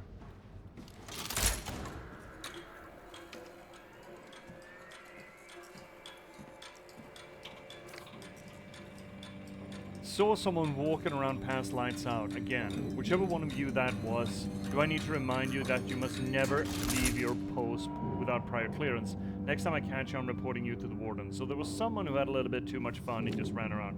Catch me if you can. Fucking great. And we're supposed to go down there now.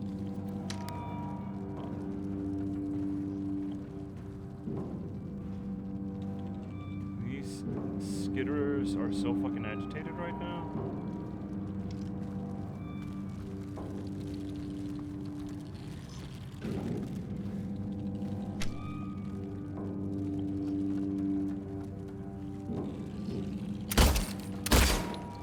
Did I shoot the lamp?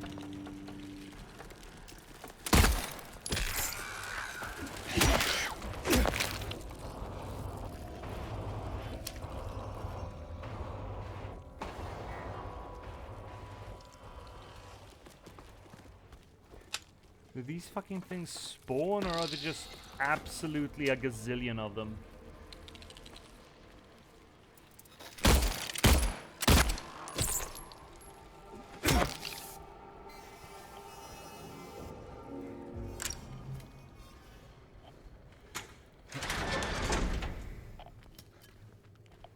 Now the radio starts waking up. Thank you for playing, game. I'm sure running through those 300 bullets at least. That's nice. Okay, radio's having a ball.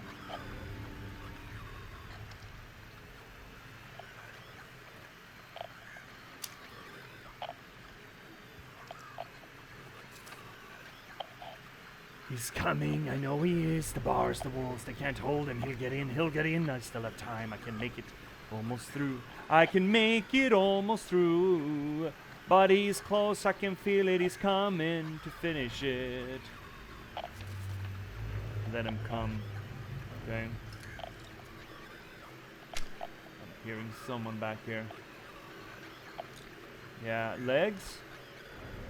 Let me see. Is that legs? That is something, right? That right there? Is it pipe or is it leg? Hiding leg shouldn't... No, it wasn't.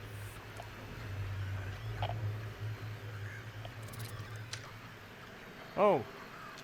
We have bug, I think. Is that bug here? Love climbing in blind, man. I love that the flashlight is just turned downward. Bathroom? Bugs? Bathroom? I hear you. Oh, I don't want to go too deep. I don't want to go too deep. Fuck, fuck, fuck, fuck, fuck. Yeah, he's right there.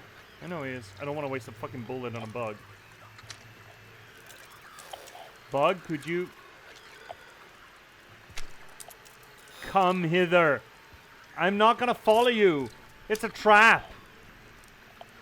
Dude, can I fuck. Ah! Shove a finger up my bum and call me a calamari because this is a trap.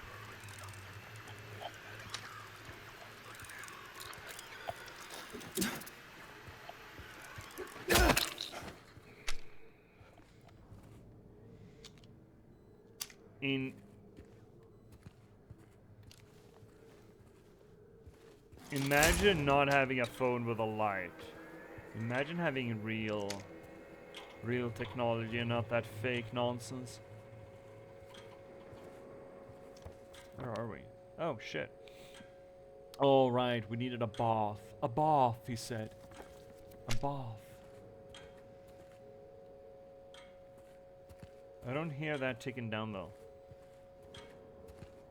That's not ticking down, that's ominous. That's even worse, man. That's even fucking worse, brother. They won't save you. Okay, so what did this 140 guy do to 777? So how do you go about getting a prisoner's number 777? It's like, I could have been the devil, but I chose not to because it was too basic. Just charge it. Legs. No legs. Suspecting. I saw them! Did you see them, chat? Did you see the leggies? Did you see legs? I saw legs. I saw legs.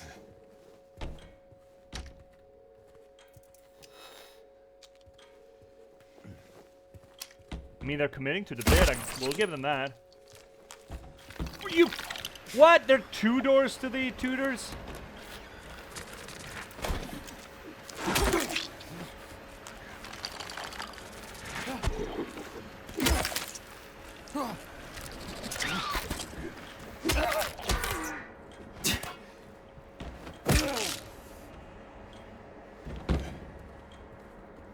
So those were the legs that the bug tried us to aggro, yeah? That was the trap.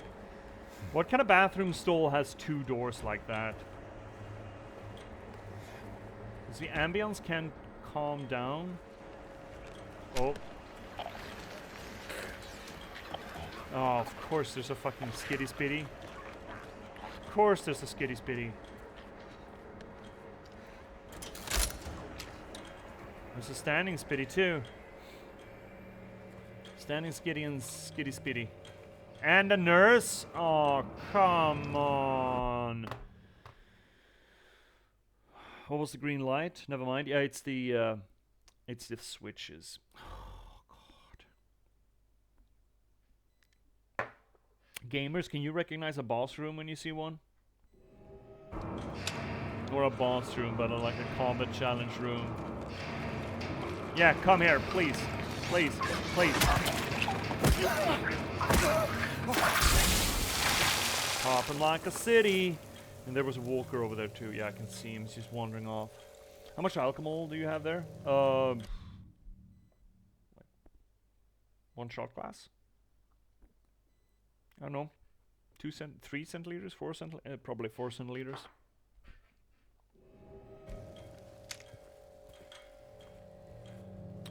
Oh, very good rum.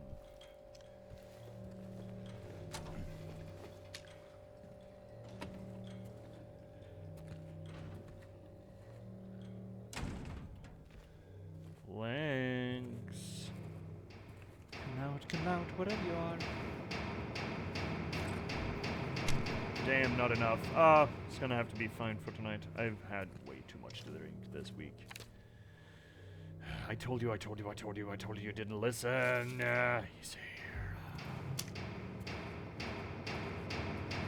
This sounds like a personal thing though, so I'm assuming I can just get in and get out. Like, don't judge me.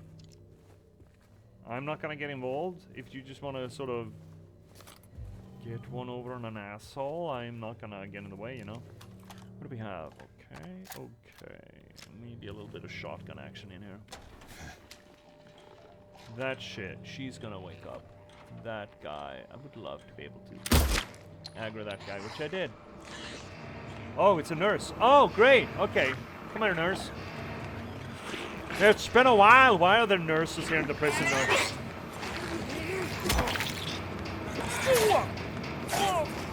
Again? No? Okay.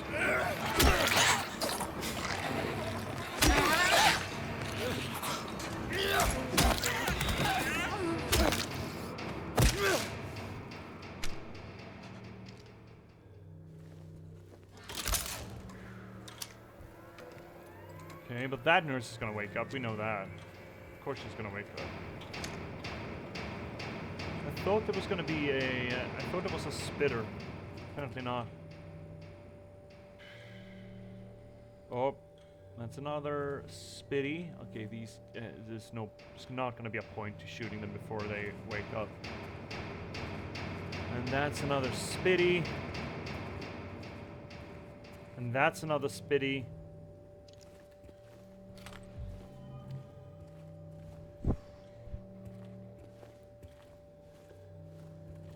Gonna be quite a few fellers in here. I think we might want to go shoddy here. Can I jump over these? I can, great. And that's another leg. It's not gonna matter that I pop them before they wake up.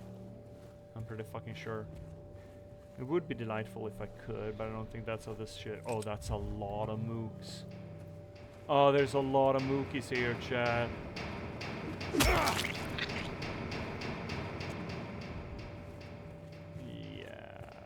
Combat challenge room. Oh, the foreboding.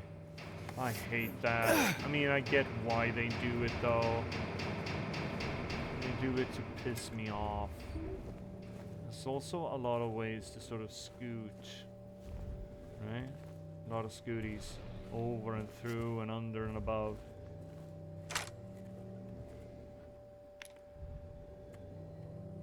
Ammo, gonna grab that.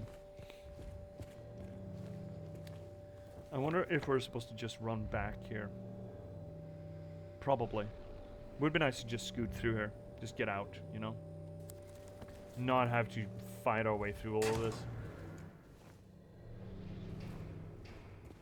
Is the rifle any good? I think it packs just a punch. A big punchy.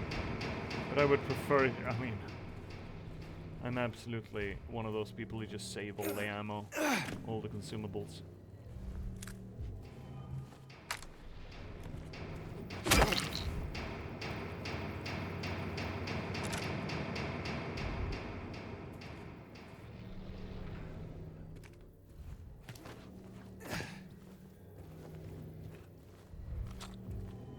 It's 5.56 though? I don't know, actually.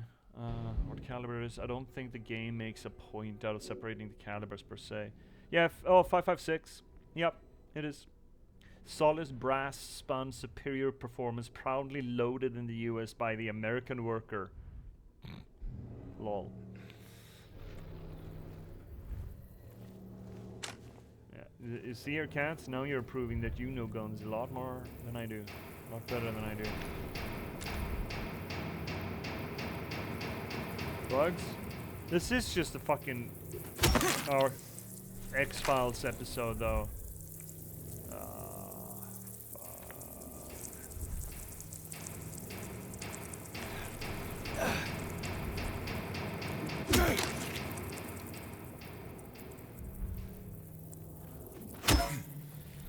You know what? You know what? This game would absolutely win. And I'm not just saying this out of hope. This game would just absolutely win slam dunk if all of this foreshadowing ahead of a big fight arena, it just didn't pop. You know? If it just didn't pop, that'd be really fucking good. All of this ammo. All of this everything. Oh, great hole. I bet you dollars to donuts I'm supposed to stick my whole hand into that hole and grab something. But am I gonna have to do that while the lights are on? Oh, chat.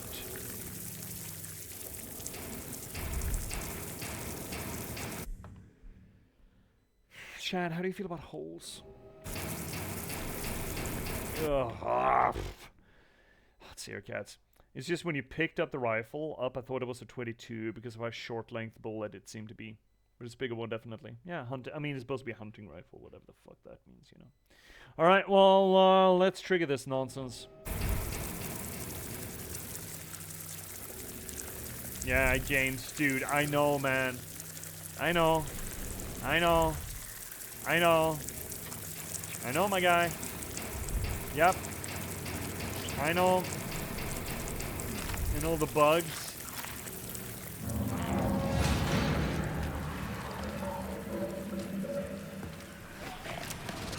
Nope, no, you fucking bastard!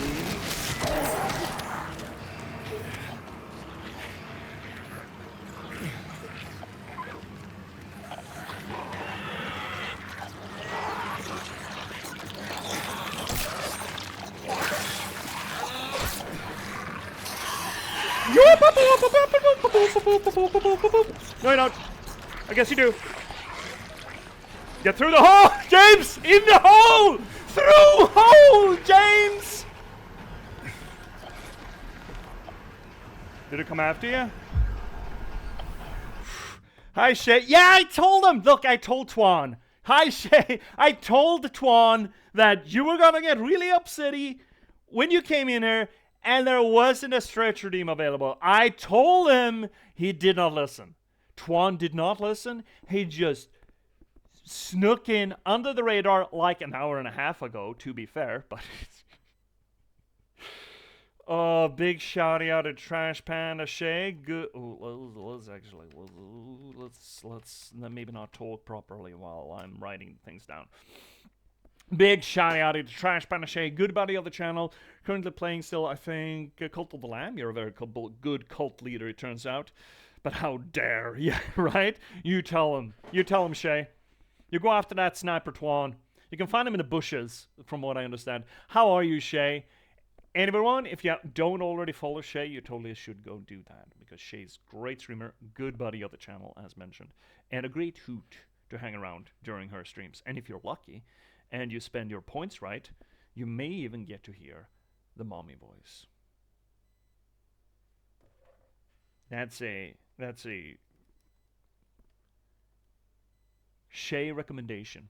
So we managed to run through that entire fucking gauntlet, just getting hit a few times without spending any ammo.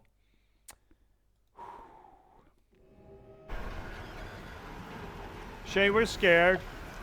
This game is turning into a lot. A lot.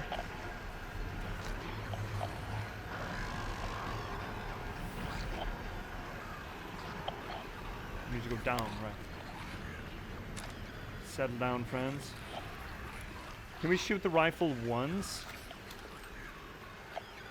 Theoretically.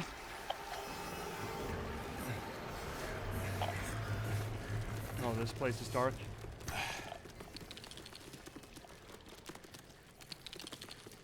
It's gonna feel like such a waste to boom this boomstick against these fuckers, though. You backcock cocksicles! You got your will. Ah, panic shot.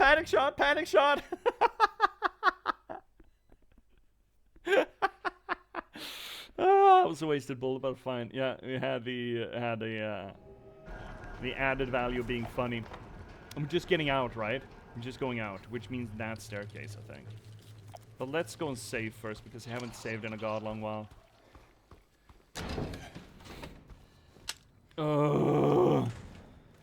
What time is it?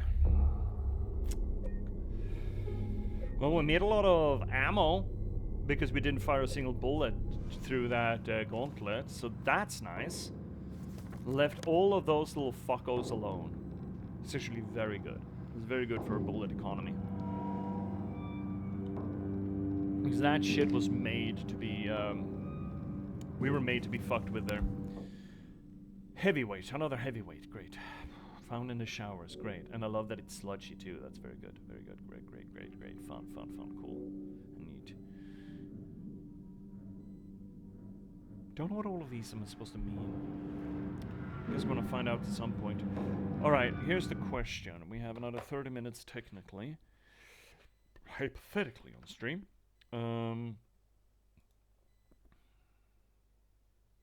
I'm revved up. I'm properly hecked. We need to get out, which we should do. Get out of this fucking area because this is done. We're done with the serpent. We're like halfway through this this nonsense. We need to do the dove and the ox, right? That's about it. So the basement is dove. And then we have the, oh, not the ox, the boar. Which is up upstairs, apparently. Oh, okay, so there are several floors there. Alright. That's the... Oh, interesting. So it seems like the boar section is mostly the guard section of the prison, and that's kind of fun considering the translation we did. The boar is represented by the Hebrew text of we don't see our own fault. I forget the exact translation of it, but it's kind of fun to say that. Well, fun, but it means something. Saying that the guards are essentially as bad as the prisoners. It's just that they haven't been forced to accept their blame, kind of thing. Which is a standard trope of prisons, right? I don't think it's necessarily true. But as a trope, it has legs. Let's just run.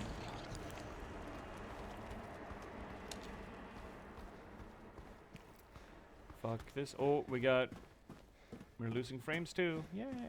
Frame losses. Okay. That's a lot of noise.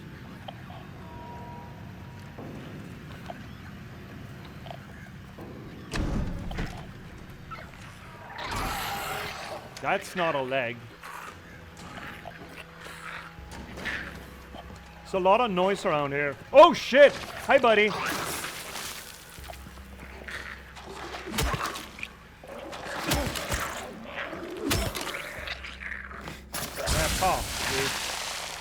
They get aggressive, man. The kink gimp strippers. King Crimson and the Gimp Sisters. Alright, okay, so we have 2 more doors to do. So hypothetically we're like halfway through this thing. We have 2 more doors. We have the boar and the serpent. I don't know which is next. Oh no, no, we did the serpent. We have the dove and the boar. We did the serpent. Yeah, we did the serpent. So you have the dove and the boar. The dove is the basement, and the boar is mostly the guards' offices. Offices?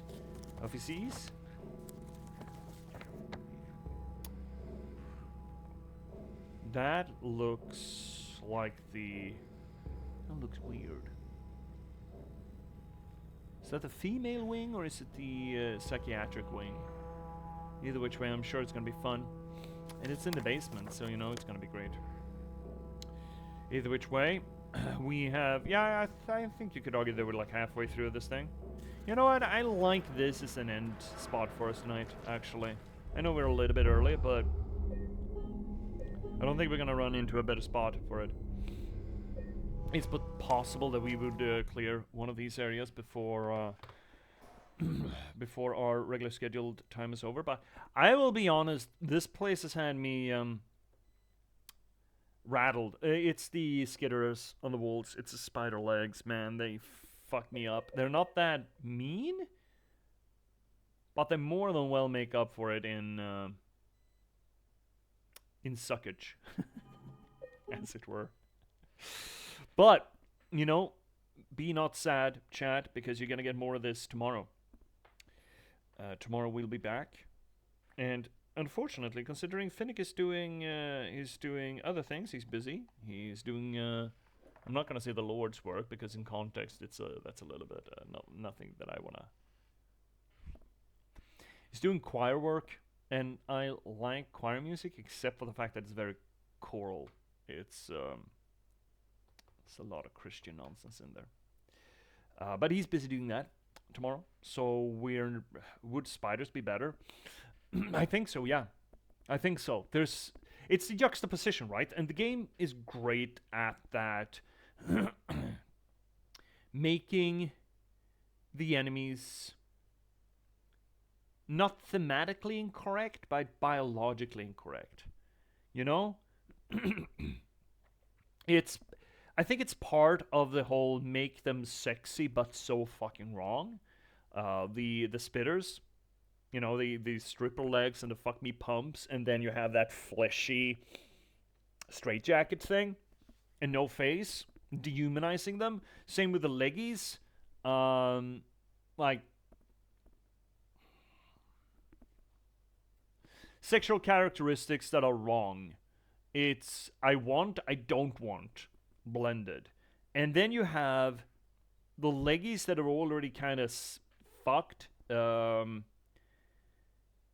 they start climbing the walls like spiders, they don't even have feet on them. They don't have hands. They have nothing. It makes them feel even more unnatural. This is a time-honored horror tool, I would say, not so much a trope as a tool of making things uncomfortable. It's the same as the Exorcist girl climbing down the stairs upside down and backwards. That's this, essentially, functionally, kinda. How it's not that she's climbing down the stairs, right? It's not like it's a girl. It's that she does it in such an inhuman way that we cannot associate properly with an actual human movement. That juxtaposition is great space for horror, because it makes us feel it's essentially a kind of an uncanny valley effect. The thing is almost human but not quite. And how it's not quite a human, whether or not it's physical representation or movement, either which way works. I think largely the movement of many of the enemies here also key into it, not just climbing on the walls, but the spitters stagger around, right? They stagger around.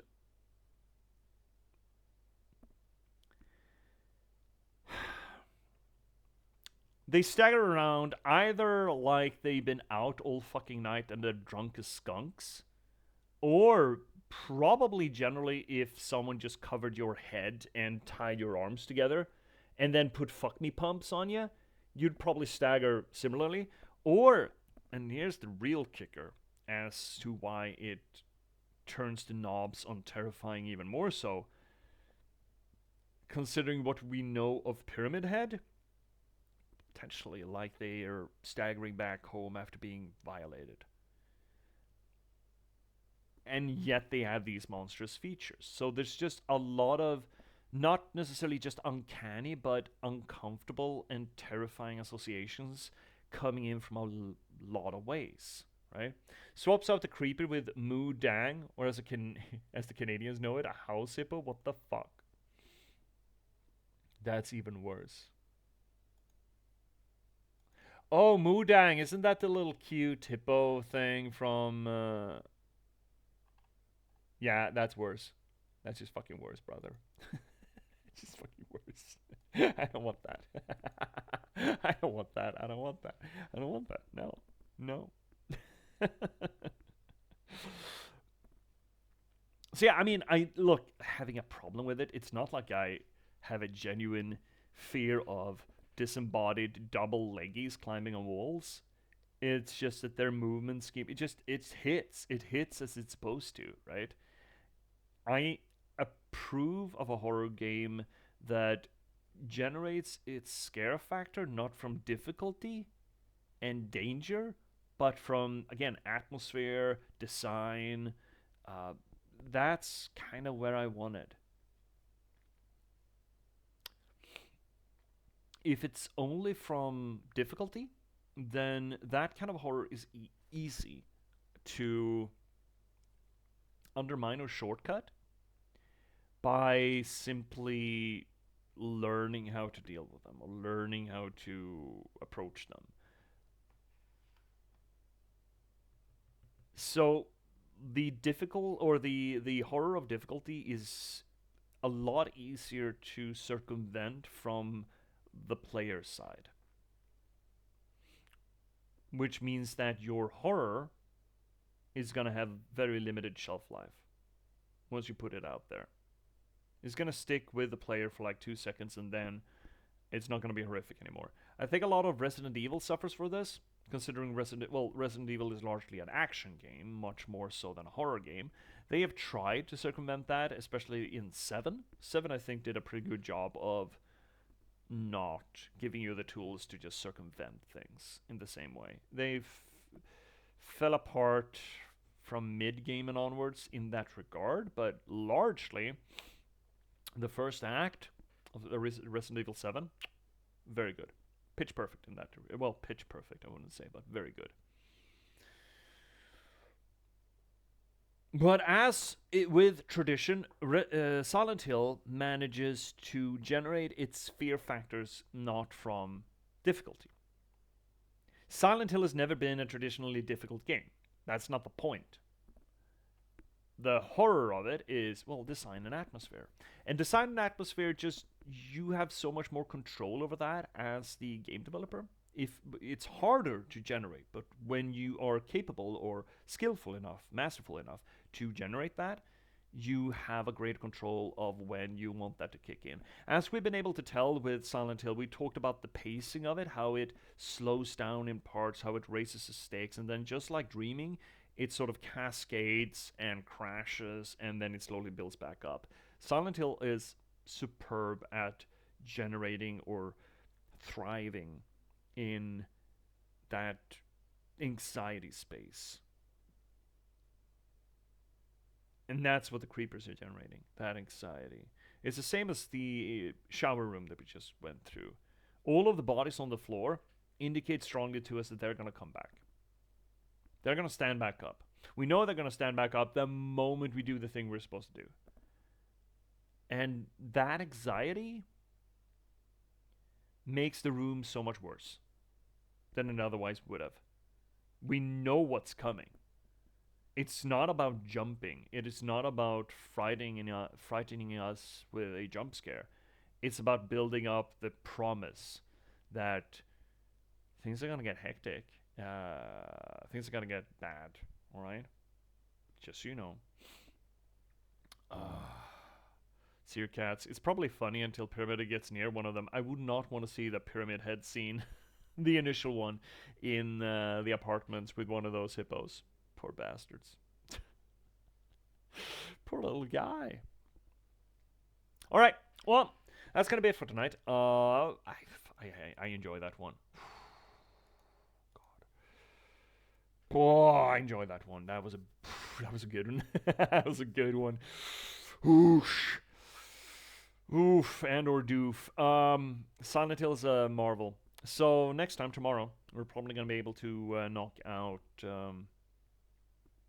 out the prison, which means that we might just have like another stream of Silent Hill left in us.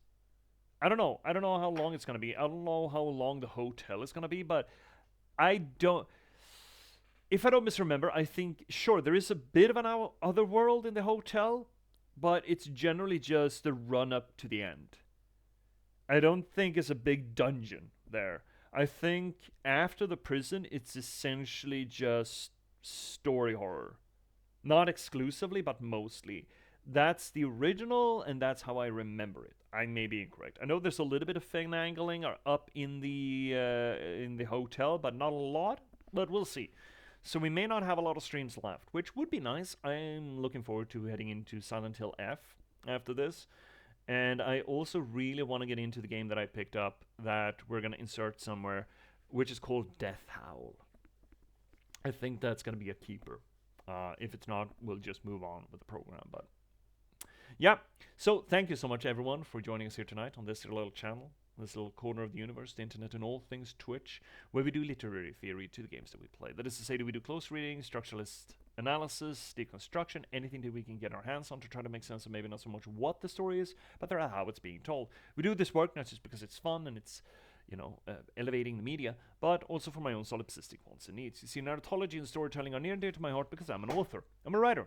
I've been a novelist for the past decade at this point, over a decade, and I've written 9 books in that time. I'll be writing the 10th this summer, hopefully, and shit, we're here to try to promote that work. Most recently, you could read The Girl with Raven Hair, the next novel, the second novel in the Bjergefakt calendar, that is to say a post-apocalyptic Nordic folklore tale. This one is a little bit more of a subversion of the traditional adventure myth.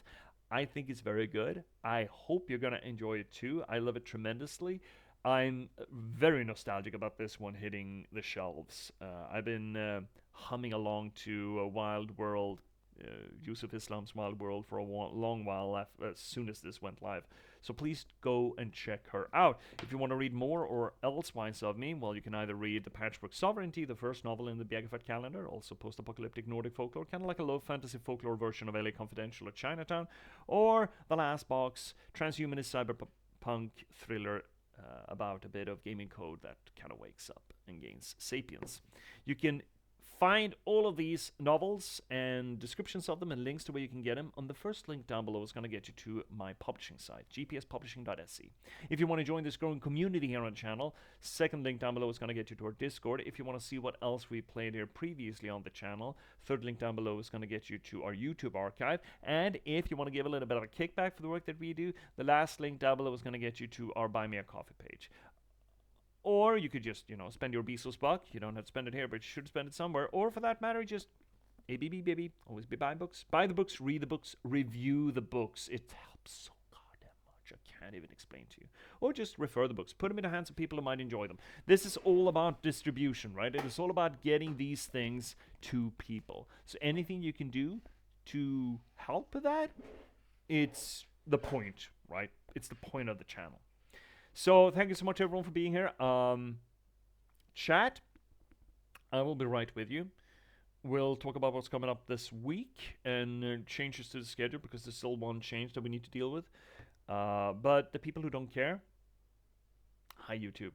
Thank you so much for watching. It's been a damn pleasure to have you here, as always. You don't have to wait until next we're live to watch more of this stuff. You can just click whatever hovering around my head, and more will come. There's always money in the banana stand. I bet you dollars to donuts you haven't watched all of the YouTube archive. So if you're really jonesing for more of this, there's more of this. So until you click, thank you so much for watching. Keep passing the open windows, and good night.